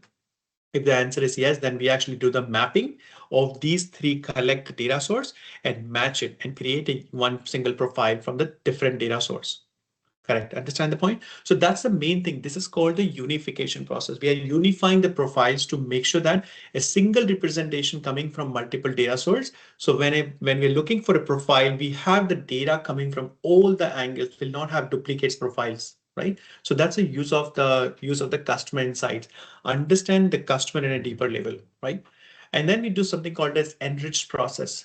We'll do enrich the profile. We understand the customer's behavior. We understand customers. We create something called as in customer insights. It's more of a like again, I forget the terminology, but there is some name which we use to create the profile. It's called segments. Plus, we use data to correct it. I will cover in a few minutes, right? So again, it's a card actually, which we use to generate the KPIs, what information we're looking for from the profiles, right? So I'm going to talk about it in a few minutes. So during the enrichment process, we actually generate those KPIs to create the data. And then the conflict, which again understand the customer behavior, generating activities from different system, transactional and other information, right? And again, out of all these data sitting in the system, we create 3 segments, right? We already talked about segments from last few minutes in last sessions. And again, we create the segment based on demographic, transactional, and behavioral data, correct? And I understand at the moment that people understand what is the meaning of behavior, transactional, and the demographic is based on what slice and dice of data we are doing. Either it's a behavior point of view, more of how customers behave on each of the information or email or anything like this. They're doing more of an engagement point. Demographics more like a personal details of where they're based in, what their preferences are, and others. Transaction more focused on what are the different activities they're performing. So let's say buying something, opening a case, or doing any kind of transaction within the system is more focused on transactional data. So we are actually collecting all the data for that particular customer or multiple customers and then ingest into the system, right? So it's called unification process. And then we generate insights out of it. So insights are nothing but more of a profiles. So again, when we have those unified process or unified information sitting in the system, we generate insights. That's a called as in customer insights. Data of customers coming from various platforms to generate insights, which will use AI and machine learning behind the scene to design a pattern, to design the machine learning, to design machine will learn how the customer's pattern looks like, how the customer will behave. I'm going to talk about some of the digital twin concept as well in a few minutes, and then we generate the analytics. That's the main thing of we are creating a profiles out of it. So we can, when we click on a customer, we understand what exactly going on this customer. It connects to almost 5,500, 5 to 6,000 data points from various system, right? And then the last one is the action. So again, what's the use of those profile if we are not able to take action? So again, now we need to consume these insights into as a Power BI reports into the flows. We can actually pull the data, attach this to nowadays to Copilot or generate a Power Apps, which basically, let's say if you're take an example, you are going to buy coffee. So when you're ordering a coffee based on the phone number you provided to the coffee store, or a system will automatically pull the customer profile. Oh, Ashish like this kind of coffee, less sugar. He recently opened a case because he didn't like the coffee last time he purchased, something like that, right? So again, it's not just we are generating and seeing what's the name of the customer. We are also understanding his behavior, what his patterns are. So all these things can be only possible when we have the data coming from various systems and generate the unification profile of the application of single customer, right? And then we consume the data in different application. It can be indirectly to Dynamic 365 or third-party applications, right? And again, how we can access these applications, either mobile phone, web, social media, or chatbots, as I said, co-pilots, or in person, like when we are putting on pause or those attaching these profiles into as a widget into the Power Apps, and then access will be accessed by our salespeople, by our pause people, right, on the front desk. We have the next concept of customer insight called digital twin.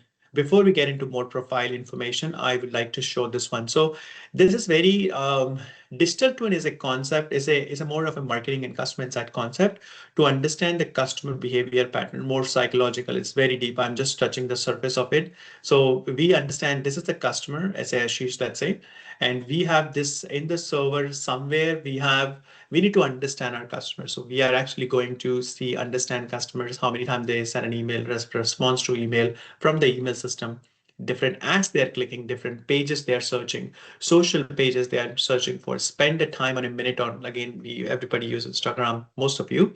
So in this case, when you spend time, system will record those engagements and store this data in from different, you store the device ID, we store the homeowner, what kind of salaries we have, number of kids, everything. Again, it's coming from the unified, it's all digital, right? So these are the touch points, I would say the data points which we collect. And as we have more data points for a person or a customer, the image of in the digital twin in a server will be more clear. This means we know our customer in a very good way. So we know our customer more than customer know himself now, right? Because that's again, I don't have, as a human, I don't have, okay, I don't do something intentionally. It happened because of my habits, right? But when the system store this information, it creates a twin image, and it's clear, more unblurry, then you can actually utilize to pitch in personalized marketing information, personalized product recommendation, and all those things, right? What's the use of it? So again, when you understand your customer's pattern, you can actually use this twin image to customer journey, as we know. What we do, we take all these data and push this back to marketing, customer insight journey or marketing app, and then we use the segmentation, which is designed in customer insight, and run a customer journey in the marketing application. So we don't have to do more like a traditional way of creating a segmentation with just limited source of data coming from just a contact table, right? Because now we have the data coming from tens of application.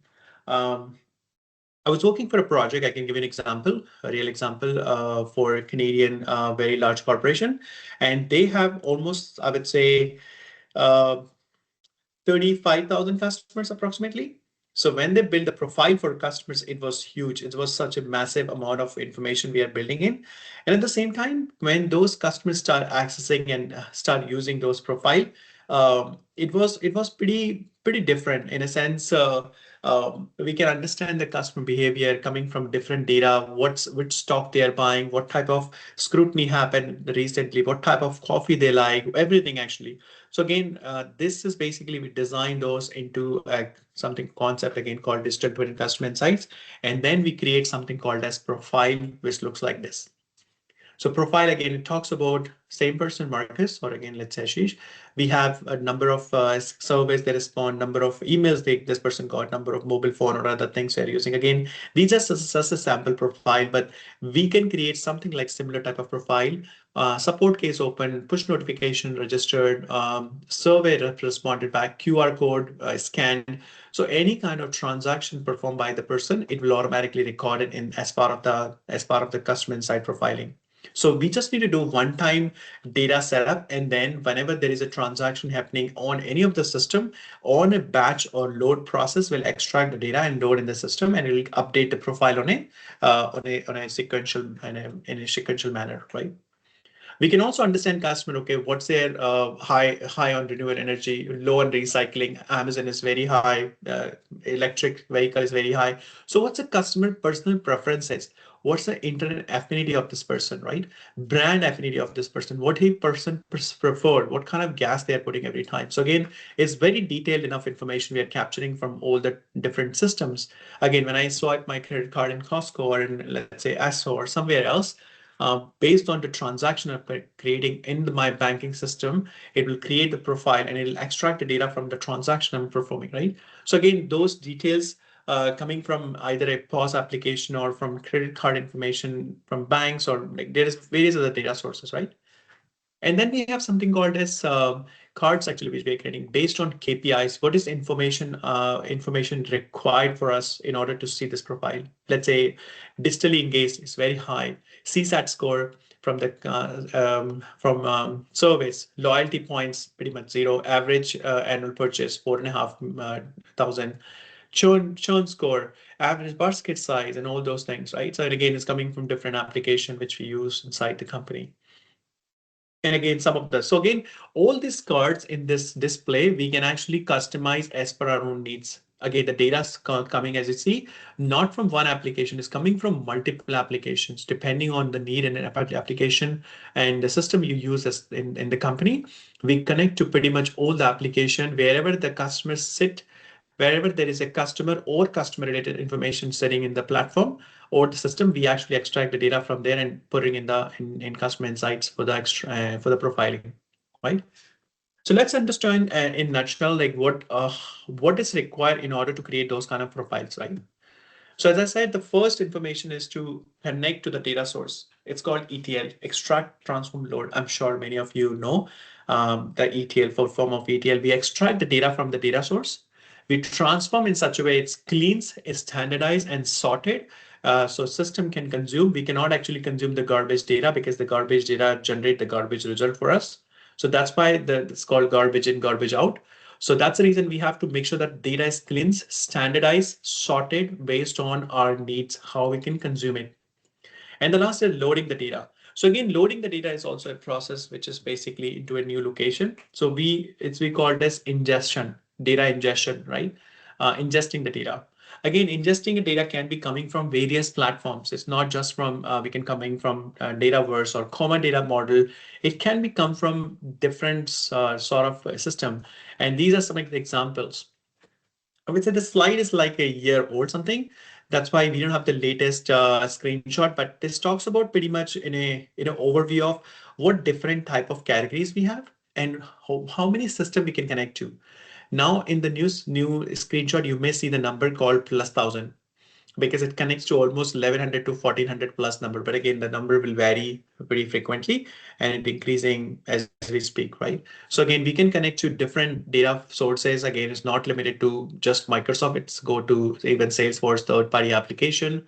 And again, we can connect to Blank, or we can connect to direct web APIs to pull the data from website, web pages, etc. Right? So that's the part of a ingesting the data. Again, you connect to the data source, pull the data from the based on necessary credentials provided, and again it will ingest the data.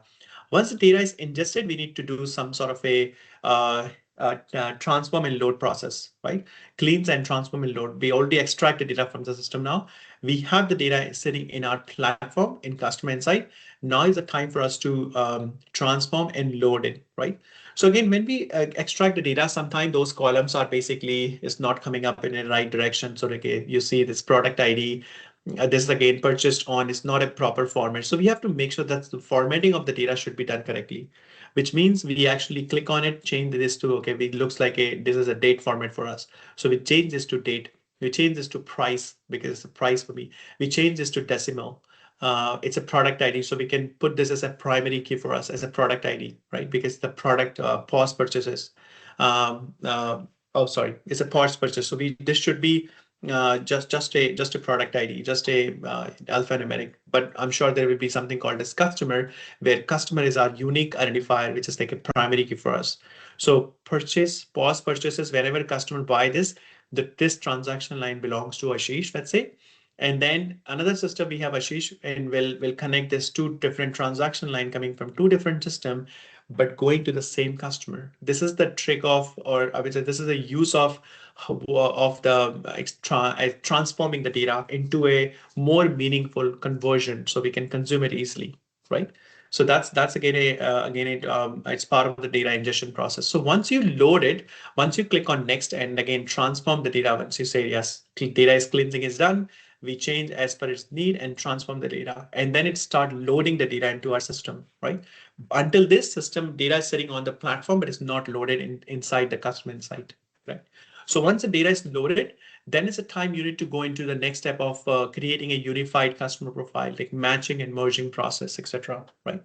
And then again, we create something called as unified customer profiles, which basically again select the data source, remove all the duplicate records as part of the map and merging process, and the matching process, and make sure there is a condition match of the customer, making sure that's same customers with the ID, or there should be unique identifier. Maybe Ashish, Rana, there are three different people, but they have different, how we can identify as a three different people, right? So there should be a way to for us to understand it's a uniquely identified person. So maybe it's a phone number or email ID.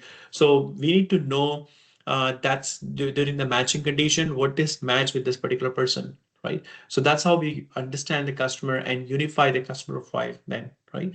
And then after that, you can actually use the review the data unification, how it looks like the raw data before we create those profiles in the system, correct? So again, before we see this profiles, we can actually see the profile something like that. This is the screenshot. I took it from the system. It talks about customer profile, name belongs to, what's the name, gender, email ID, and some of the, again, their information like focused on demographic. Then we have the activities, what the different activities, recent activity they perform in the different system. This also talks about some of the cards, which is as a company, every company would like to measure the KPIs based on their needs and industry specific needs. So let's say total club point, total store purchases, total web purchases. And again, this is more of a retail profiling. So this talks about more purchasing, more basket size, etc. If it's more for banking or insurance, they have different KPIs. So again, we can actually, for customer insight, for every profile, we can design those KPI, how it looks like, right? And again, these are again more of a charts focusing on some of the brands, some of the, again, as I said, this is more of a retail profile, so it's more focused on the customer preferences for the brand and the number of product selections, right? Then we talk about selecting a source fields for data unification. Again, when we actually talk about the unification process, we understand the mapping is done. Let's say we talked about the data sources, the entities are loaded. Next is for us to do the unification process, like unify the data, make sure that the right entities are selected, make sure that the right entities attributes are selected, right? So selecting of those entities, customer related details like name, address, phone number, email, and those should be accessed, right? So again, we can actually use those to as an attribute selection. So we can actually we can actually merge and map and merge those profiles, right? So wherever we found, okay, Ashish belongs to this, have the same number, another system, Ashish Rana, another number, sorry, same number, but different properties or attributes, we will merge those two profiles because we found a unique identification number, right? So based on that, we actually do a mapping and merging those profiles. And before we merge, I would like to talk about the match condition, right? Is again a part of the unification, the data unification. So how we match it? So matching is basically very important for us to understand. We match and unifies two or more entities into a single consolidated entities, right? So take an example. It's very important for us to identify the primary entities and again at the same time which serve the basic need of a unification unified profiles, right? So again, take an example. In one entity we have customer transaction related information. Another table we have let's say customer profile related and information like attributes, etc. So we need to make sure that those matching conditions should exist. And again, we can actually select what are the different tables. Are we going to include all the records? What are the different unique records, merge record, only match record, etc. Right? So again, all this information system generates for you from the record perspective, and then after that, you will actually go and update the rules of the matching, and then you load the data into and generate the profile. Right. So again, here we are selecting e-commerce contact. And again, we just need to make sure that what's the selected field for e-commerce, what's the selected field for this one to make sure that we need to see to see the matching rule, right? So we can actually decide the precision of it. Are we looking for basic or we're looking for exact match? In both the cases, we can say, okay, exact match, then it will go more deeper level into understanding, okay, if these two profiles are same, it should be merged because of the properties before that information is take data assessor is extracting, right? You can add exception to a rules again, right? So you can actually manage, okay, if a match rule combine last name, city, or a date of birth, system will identify the twins, right? And again, if the same last name who live in a same town as a profile name, you can actually create the exception do not match. So again, depending on your conditions and depending on your exact criteria of creating a profile, system will derive those mapping and sorry, matching the process, and then you merge it. You merge into like create a joint of those profiles, and now you have the data coming from two different systems, like a loyalty system and the e-commerce. You matched it. It goes to now single as a single profile in application, right? As so when we conflate or when we generate a profile of a customer, you will see only single profile, but the data now coming from the different sources. That's a scene behind, that's a main, I would say, engine behind from the configuration point of view for the customer insights, right? That's why it's called the customer insight data. We are talking about a lot of data here because again, that's the main purpose of it. If we do unification process correctly, generating a profile is not that complex part, right? Because it's a one of the, I would say, the generating profile is compared to the unification process is fair to say it's like easier way to do, right? So that's the reason that the matching and mapping and unification process is very important for us to understand what different options we have, right? How system behave actually when we manage those changes and looking for some information, right? Let's talk about some of the profiles. And before I get into more segmentation, it's another topic. It's a big topic to cover. So I'm just touching some of the areas which is very important for you to know. And again, we can deep dive into the session later. But again, what I'm trying to understand is like trying to show is more of what capabilities are, what customers are doing, how we can handle those exceptions requirements, correct? So verifying customer profiles and activities talks about these are a list of all the profiles. Create unified customer entities. Again, you can actually can be created for individual or organization. Now, take an example. You may say, is this fair to say this customer insights is only focused for customers? Is this like more of a B2C system? Not really, because the system is basically more of a B2B and B2C. That's why it's called as customers can be individual or organization. Many of the time, when we say customer, we are referring to individual person, right? As a B2B scenarios. But the system does support B2B scenarios as well, which means we are representing business as well, because business is also sometimes called as customer, right? So that's why it's called customer as an individual or organization. So the system, when you're creating a customer insight for the first time, you have an option to choose either it's a B2B or B2C, correct? So when you select based on that, the system will behave on that specific manner. And then you can actually choose, okay, customer, now it's an individual for you. Let's say it's a customer, not a business, right? And this way, when you're creating a profile, you can actually derive those into for the segmentation, for measures, etc. Right? And the blocks and the boxes I was saying is a name is measures. That's what I was what I was missing for. So measures is something how we'd like to measure the KPI of a profile. So if you remember, there was a KPI for number of transaction increase, or let's say per basket size and all those things. Anything which is basically we'd like to measure as a KPI, it's called measures in the system, right? Um, which is a component. I would say we don't have this concept in marketing, but we have a segmentation. So I'm going to get into segmentation in a few minutes. But let's talk about the profiling in here in detail. So as I said, customer can be individual or organization. You can go to customers page and you can view and their profile as we see it in here. When you click on customers, you will see this whole holistic view of all the customers. You can actually make a search here. You can actually expand the card, put the filters, because think about right now on the screen, we have 5,000 plus customers, right? Are you going to scroll every single line by line to 470 pages? Not really. So we have those search criteria, which is more of an indexing. You can actually generate those index, save it as a page. And next time when you're looking for, so you can actually generate those specific search and filter indexes, right? So again, that will be easy for you to manage those filtering criteria, right? Again, you can actually filter based on customer detail, manage search and filter indexes, as I said. You can actually filter based on customers. You can sort the customers and those information, right? Customer viewing details. Again, this is one of the this particular image we've seen a few times now. So, but this talks about again profile add-ons. Again, we talked about this other more of a demographic information. System also manage the activities. So recently, what happened, I would say, close to a year back, Microsoft added activity timeline, which also managed to generate the activities timeline for you. So again, activities. Take an example. You created a case, right? It will show the activity timeline. And when you create a case, you actually, your customer service agent responded back to case. You resolved the case. So it will show a small life cycle of that particular case.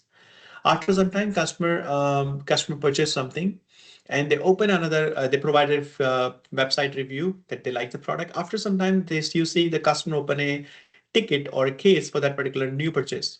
And then after that, you may see the case is resolved. Customer provide a CSAT, which is not very helpful because customer didn't like the new product broke for them. And after that, they provide the website review and other things, right? So there is a lot of transaction. If you put as a customer, what exactly you're going to perform? You're going to scroll, maybe go to the website, spend some time, look for new things you're looking for, right? So when you make a purchase, after make a lot of research and everything, you finally purchase something. If you didn't like, you will return it. Or you can actually open, if the return policy is passed, you may look for the warranty and open a customer service ticket actually in order to work on those areas. So again, there is a life cycle of a product or activities customer perform in different system. Because as a company, when you are sometimes using using customer service system, let's say maybe you're using Zendesk, right? Or you're using ServiceNow. But for the website, you're using Microsoft Commerce as a POS, right? Or Optimizely or anything, any other system, right? For the e-commerce. For your Google review management, you're using Google Analytics, correct? So again, there are a bunch of things happening, but the life cycle of a customer as an individual, when I'm performing task number 1, 2, 3, 4, is going into sequential manner. right? So if we connect to all the system, we can actually generate that sequence in a right manner. Okay, what happened on day one? Let's say today's 30th of January. What exactly happening with Ashish from morning to evening? So you can extract only this possible when you extract the data from multiple system, because as a person, I'm doing a transaction to various system. And if you're able to connect to all the system, you're actually understand the customer behavior pattern from end to end, right? That's the use of a activity timeline. That's the use of when we talked about generating an activities for a customers, right? And again, we have the different measures actually, average store purchase, loyalty points, etc. As we talked about, these are the different. So all these measures can be designed based on your needs. Every company design their own measures, but these again, there are some standardization of this profile, like the demographic and activity management again. But these cards can be changed pretty easily, right? You can create your own card, you can manage those cards, etc. That's something can be done with minimum configuration, right? But in the system, I would say the one thing I would like to vote for and say bit high, that the profiling, extracting the data, extracting and doing the unification process. In this system, if you just learn the unification process, majority of your work will be done. Again, because these are the channel of the how the data is extracted and loaded in the system. But because after that, the creation of a profile measure, some these are some configuration item. The biggest complexity is to make sure that the ETL is done correctly. If you load the data and you are able to generate a unification profile, that the unification process is done correctly, I would say the majority of the work is done. So that's why when the project goes for a few months to a year, the majority of the time we are focusing on ETL, specifically for customer insight project. That's the heart of the application. If the ETL is not done correctly, you may see bad result, right? Because the system will show that what you uploaded and how you match and merge those profiles, correct? So with this, I would like to talk about the segmentation and measures. So again, we already talked about some of the dynamics and static segment in customer journey side, but from morning. And then I would like to talk about the customer insight segmentation. Again, those two segmentation are pretty similar from the behavior point of view, but the amount of information it generates is very significantly, right? So as I talk about when it comes to segmentation generating in customer insight journey, which is also marketing application, will be focused either on account, contact, or maybe leads, right? And again, it's just limited to number of data fields or the tables or columns we have, like columns we have inside of each of these three tables, right? We cannot go beyond this, or we cannot actually create maybe custom fields, etc. But we cannot extract anything because the system is not connected to any other application until unless we connect to FNO or extracting the data and loading this and storing this information in Dynamics as a field level, right? That's a different thing. But most of the time we are just storing the data on Dynamics level. So when we actually generate segmentation in customer insights, we are not just targeting only one environment. We are looking, and because the data sitting from here now from multiple environment, we are actually looking and extracting the data from multiple data sources. So it's easier for us to slice and dice. It's give you more opportunity for you to generate a slicing and dicing of data from a better advanced point of view. In a sense, you have more demographic information for a customer. You have more transactional coming of information coming for a customer. You have more behavioral patterns actually coming for this particular customer, right?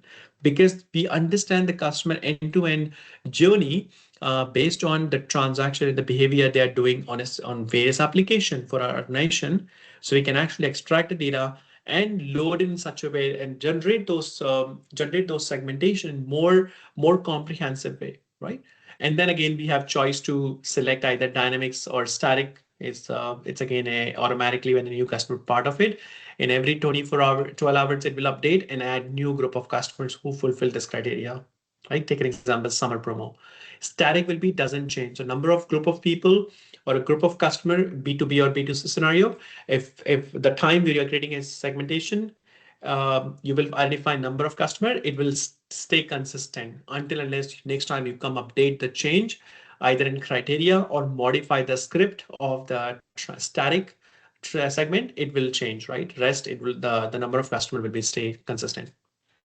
So once the system generates those segmentation, we're actually going to connect this to journey. So now instead of creating a segmentation directly in my marketing app or customer insight journey, we are generating it's a segmentation here and loading those segmentation with more intuitive selection of criteria of our customers directly into our customer insight journey and then designing a journey directly there. So we are now personalizing the customer experiences more deeper level, not just based on some basic standardization of fields, right? We are looking for based on the past pattern, how much they are spending time, calculation, cost, and like you name it. It can go very deeper from the customer doing perspective, right?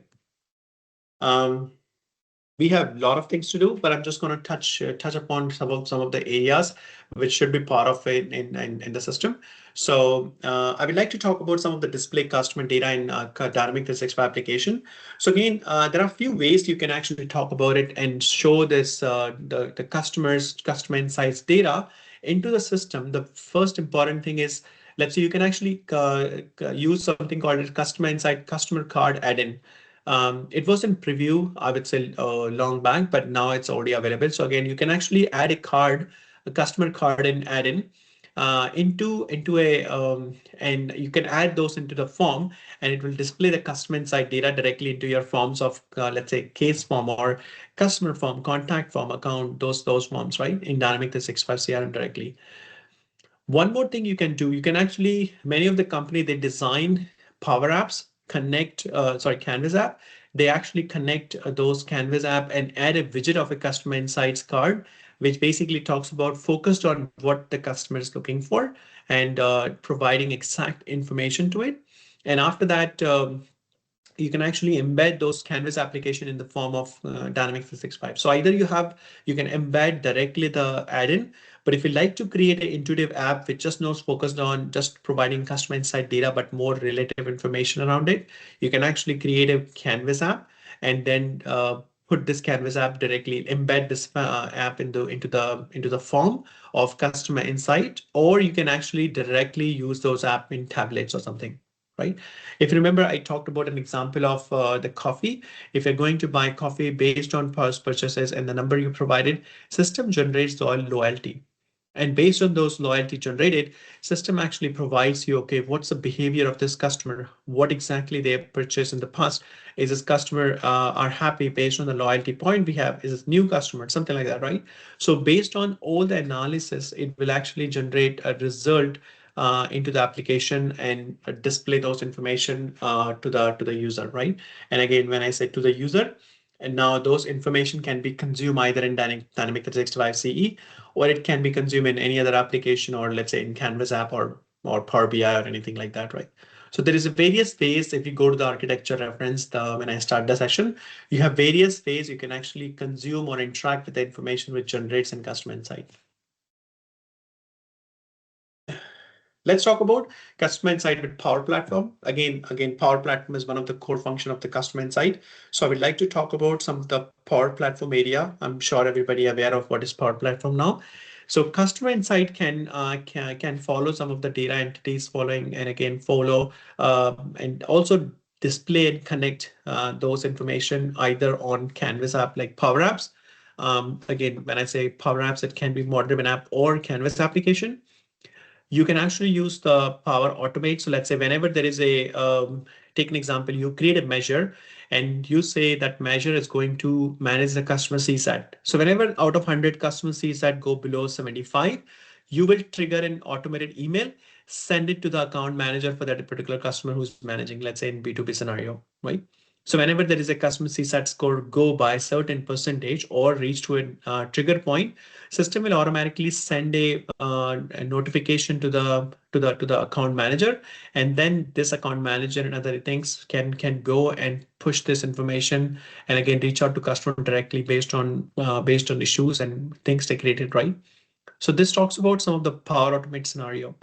And again, Power BI is a system behind the scenes. So again, all the customer insights, profiling, and everything you see, they use some of the Power BI analytics behind the scene. I'm not going to say it's designed on Power BI, but it's a mixed of combination of Power Platform. So the whole customer insights, it's a combination of CE and the Power Platform application. So again, that's why you can actually use these application anywhere in the application. And when I say application, you can use those to automate the process of the numbers or based on any of the KPIs in customer insights.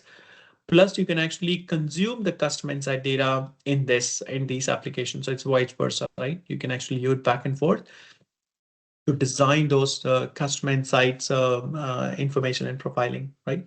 So again, we can actually use the Dataverse data directly, not a problem. You just connect it, sign in, and then your data will be available in customer insights. So when I was working on a very large project, we were, as I said, we were using 18 to 19 data sources.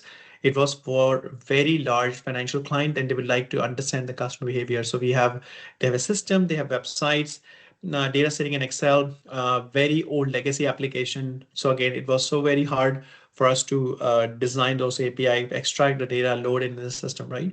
So as I said, the majority of the work in the customer insight kind of project will be focused on designing those profile instead of, let's say, creating those profiling, right? Like extracting and loading the data, the ETL process, the unification process is very time consuming. Once the unification is done, you can actually generate those measures and other things will be in a fairly quicker amount, correct? Let me see if I have anything else to cover. Any question, anybody? I did not get a chance in last 45 minutes and so. I was just speaking, just going back and forth. So any specific question I would like to say, okay, CI card. Perfect. I think many of the people are, the questions are already come, answers is already there. So, okay. Yes, so again, you can actually connect your social media, integrated social media into CI. And again, you can actually use those engagements like comments. Yeah, so again, these are social listening. If you can actually connect to your social listening platforms, you can actually get those information. As I said, it's not limited right now. When I work with customers and when we talk about it, there's no limitation at the moment which you cannot do. Again, obviously there is system comes with limitation, but we can actually extract the data. If not, we can create custom tables and extract in a different way and store and display those into profile in a certain manner, right? So again, there are a few ways which you can handle the information. Multiple lead from the, okay. Yes, that's something can be done. From the segmentation perspective, again, multiple leads can be done from UX point of view. You can actually extract the data from there, and then it will be loaded into based on, again, there is a unification information should be there, which is like maybe an email ID. And based on that, we can consider, okay, all these leads are coming from single or multiple location, right? Storage capacity or separate. Um,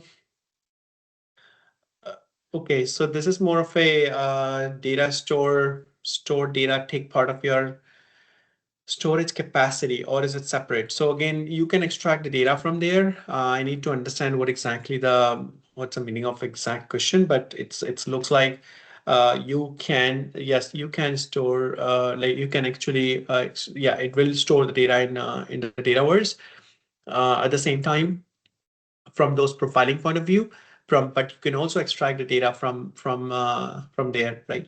Because what happened when you create customer insights, you may select an option, okay, which country you're creating, which environment. So you create technically in a separate environments focusing on customer insight, and then you actually have you can actually choose the Dataverse where you would like to store the data.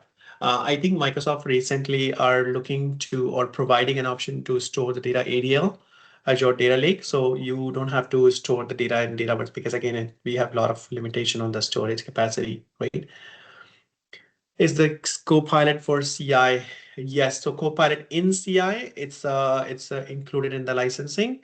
There is no Copilot for CI right now, so that's again, it's more like a consuming app, which means you can actually design, use this Copilot for understanding. Okay, extract some information from the let's say from some profile, right? Also, you can use extract some information, design on Copilot. You can, let's say, use Copilot in marketing and consume, extract the data directly from customer insight based on the query. But we have to go to Copilot Studio and modify some of the prompts, making sure that you are connecting to the right data source to make sure that you are extracting the data directly from the customer insight data, not customer insight journey, right? So there is some modification to be required if you are using, would like to use the data, extract the data or information from CI data to journey, right? So that's something can be done. Okay. I see there's a lot of question, but I cannot answer everything. So if you have any question, you can actually put it here.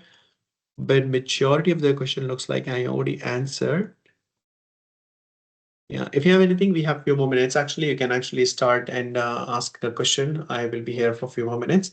So before we start the next session, I would like to give more opportunity because I know it's a big topic, very heavy compared to other things. And it's a lot of slides to cover and explain. So I understand. So that's why I give more opportunity everybody to ask question if you have. Thank you once again, Ashish, for covering the topic of customer data insights. So the navigation to that application is right at the bottom of Dynamics Marketing, right? So you have to navigate to a new application. And then once you navigate to that application, you obviously need to set up the integration, right? Because it's not natively, there you go. So Ashish is going to show you right now how to navigate to customer insights data application.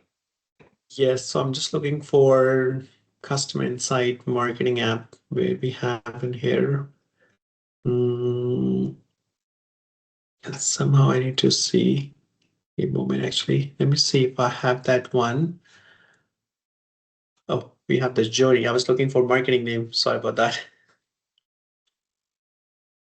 So we have this customer insight, and again we can go to settings, and again we can actually look for when we go for options, we can actually see customer insight. Again, we are looking for options. I'm going to say manage and update. It will open a portal. And again, we can actually connect these two environments, customer insight, journey, and data based on those connections. So let it load. Yeah. So again, we have journey and we have the data. And again, we can see we have one environment.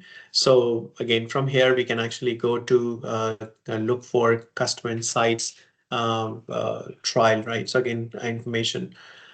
Now I have, let me see if I have a environment or something which basically talks about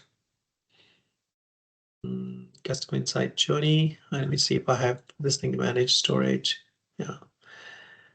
Let me see how this can be. So again, what I'm doing right now, I should have come up with something. I created a trial, but somehow it's not accessible before the session for some reason. But this is my paid environment, Neon, let's say. And in this, I already update and we have the journey and I'm just connecting to data. So once the data is connected, I am going to just click on it. It will open the customer insight data environment where we will actually start using everything. So again, customer insight, but focusing on the data for the same environment. So again, this is one of the way you can use it, or you can go to customerinsight.microsoft.com, and based on licensing and other areas you have, you can actually start using those custom insights environments, correct?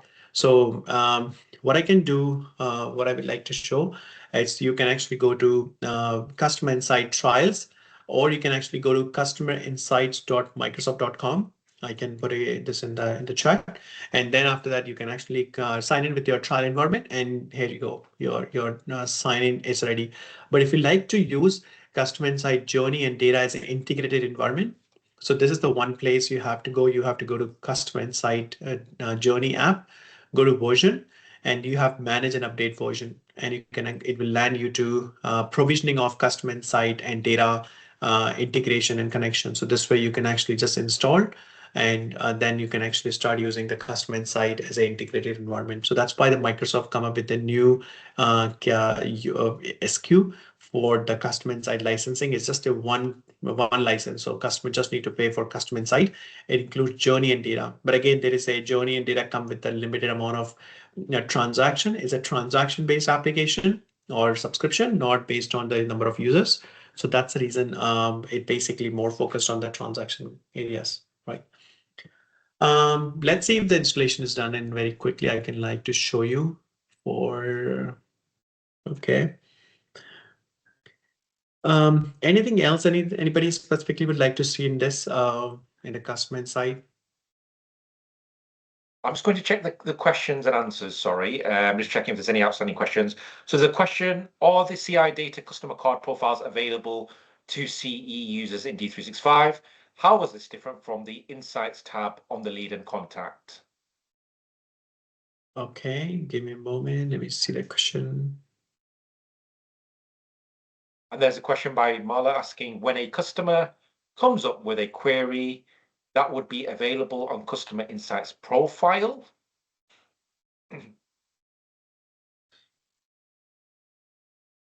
Can you define what is the meaning of come up with a query? What is the meaning of query in here? Like again, we can actually, yeah.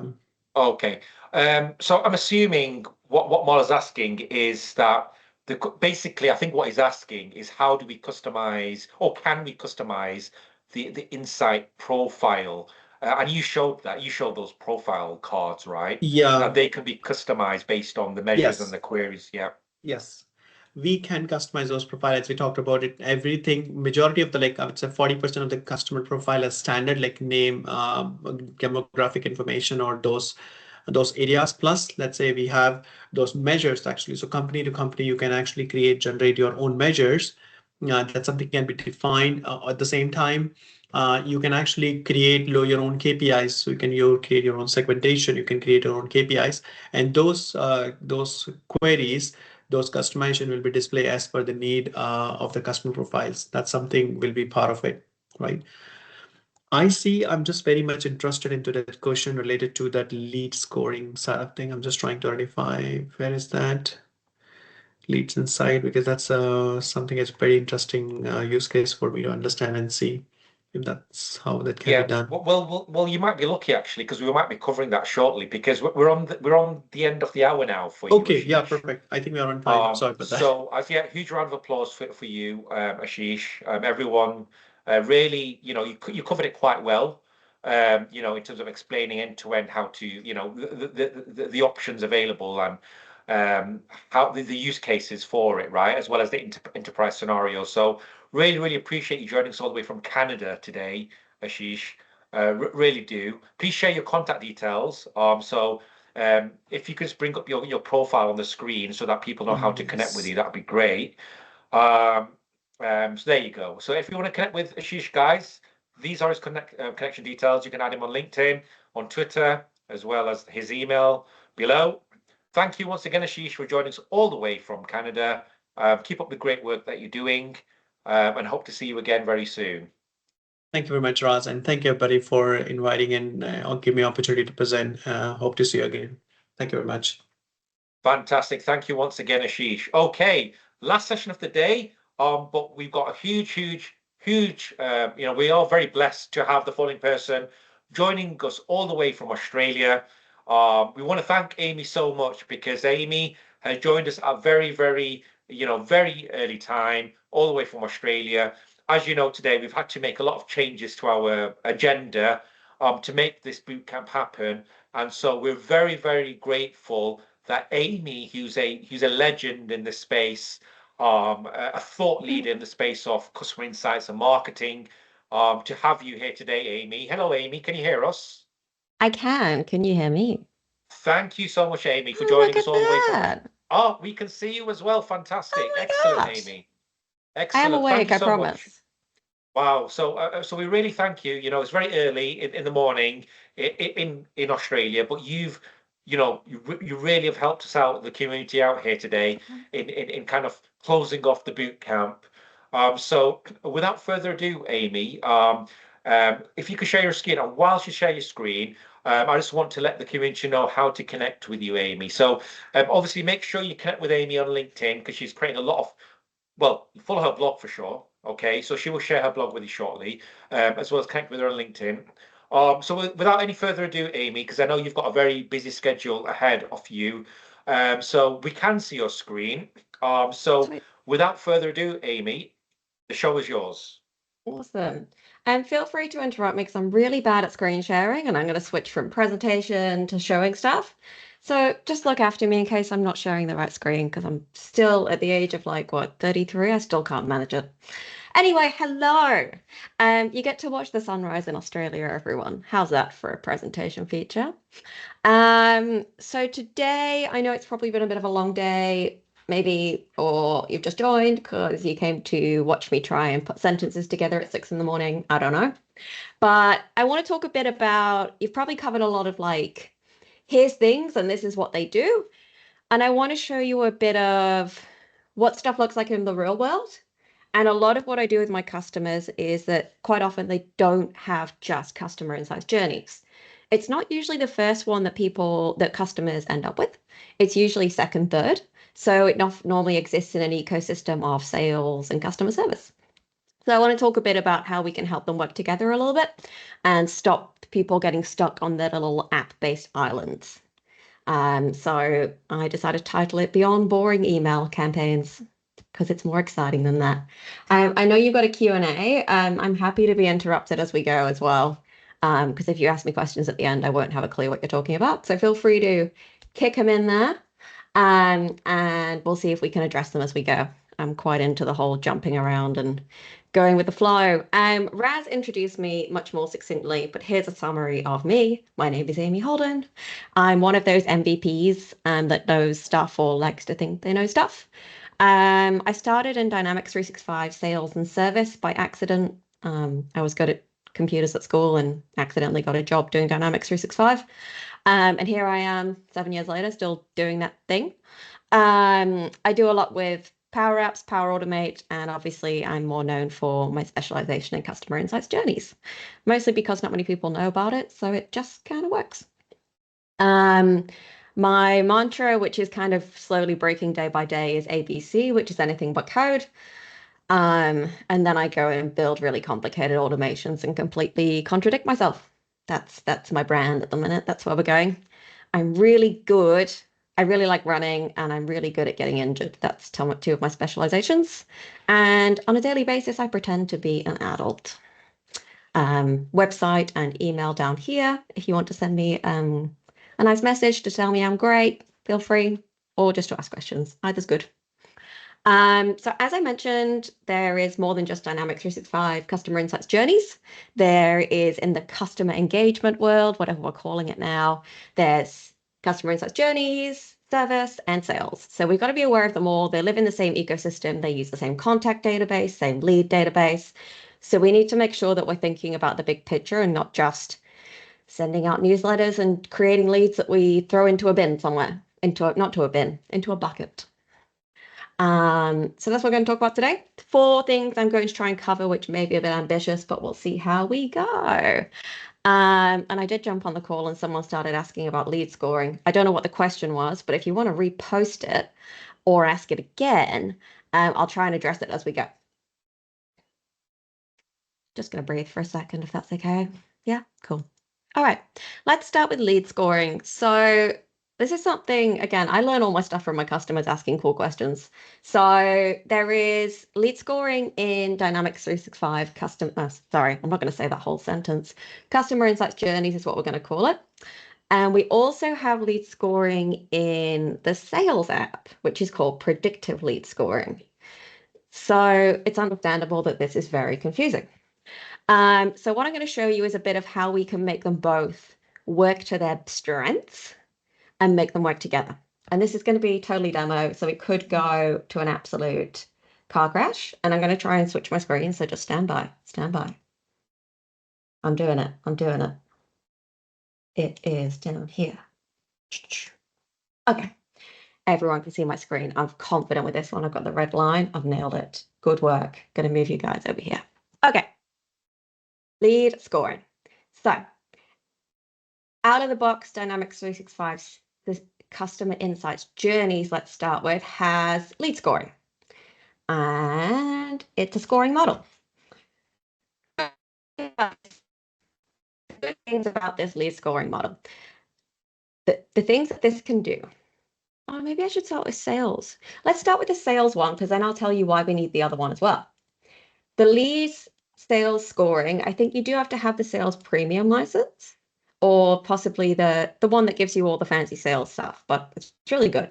You should get it anyway. So they have something called predictive lead scoring. It's pretty hands-off. It learns from your data. And it basically, oh dear, not ready to publish. He's not happy. He's got terrible lead quality. So it's pretty low in terms of what you do. You literally go, here's all my data, tell me what's good. You have to have a minimum of 40 qualified and 40 disqualified leads to start generating. It's very AI based, and there's not a lot you can do to change it. You can kind of tweak it. So you can either say retrain automatically, or you can tell it you want to train it yourself. And there's some things you can change, like what's the grade ranges that come out. I can also tell it what things to use. So obviously the primary entity is leads, so you can include leads, contacts, and accounts if they're attached, which is really cool. Like, you're getting a good idea of the data, but it's just looking at the data. And I have absolutely trashy data in here because it's a demo environment, so the poor little AI is freaking out right now. But the nice thing that you can do is tell it what fields to look at. So you can kind of kick in the right direction and say, these fields are really important to me. So as you can see here, I can choose what fields to include. So I made one teeny tiny little adjustment to basically put the lead score onto the lead itself. So this is the lead score that the marketing is going to produce. So bear with me, I'll tell you why I need 2 lead score models. It sounds ridiculous. So Sandbox and sales predictive lead scoring is really good at looking at the lead, the account, and the contacts attached. It does its own thing. It analyzes the data. You can kind of filter and guide it, but it kind of does what it wants. So this is our sales guide. So why would I need marketing lead scoring as well? Because marketing lead scoring looks beyond that. So you can also say if the lead is from Facebook, if they're hot, whatever else. You can also get to heaps of other things. So don't include any conditions about the lead in here because the lead predictive model's already got it. But then we can include a heap of other stuff like, have they registered for an event? Have they opened one of our emails? Have they clicked on a link that isn't unsubscribe? This is all the stuff that the predictive lead model has no freaking idea about.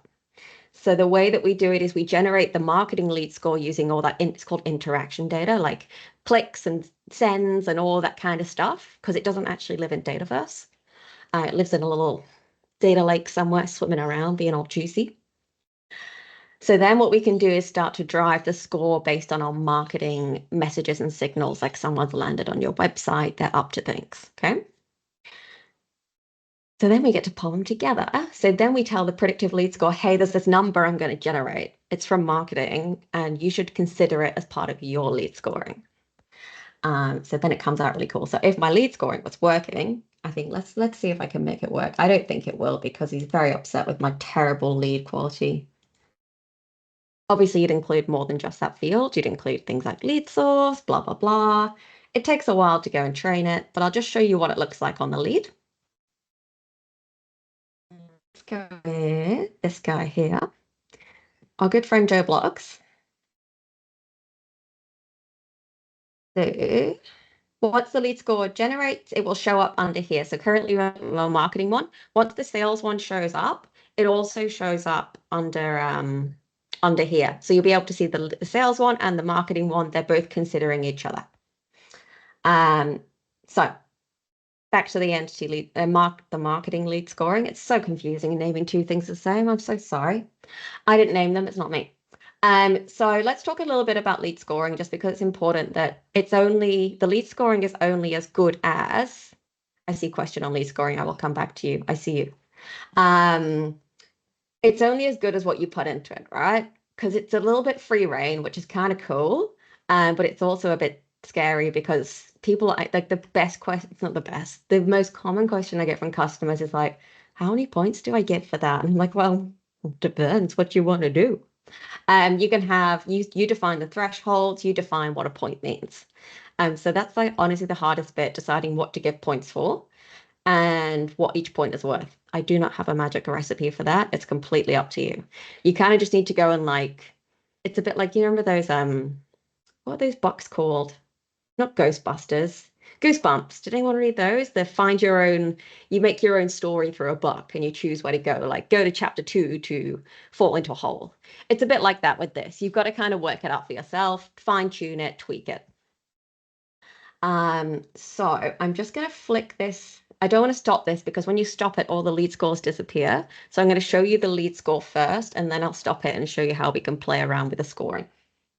While I'm doing that, because I'm incredible at multitasking, there was a question in the chat about, is it possible to have a contact scoring as the lead scoring, which is a beautiful segue into what I'll show you when I go and edit it. So I'm coming to you with that one. So the lead score, technically speaking, it's actually a bunch of related records. You can have multiple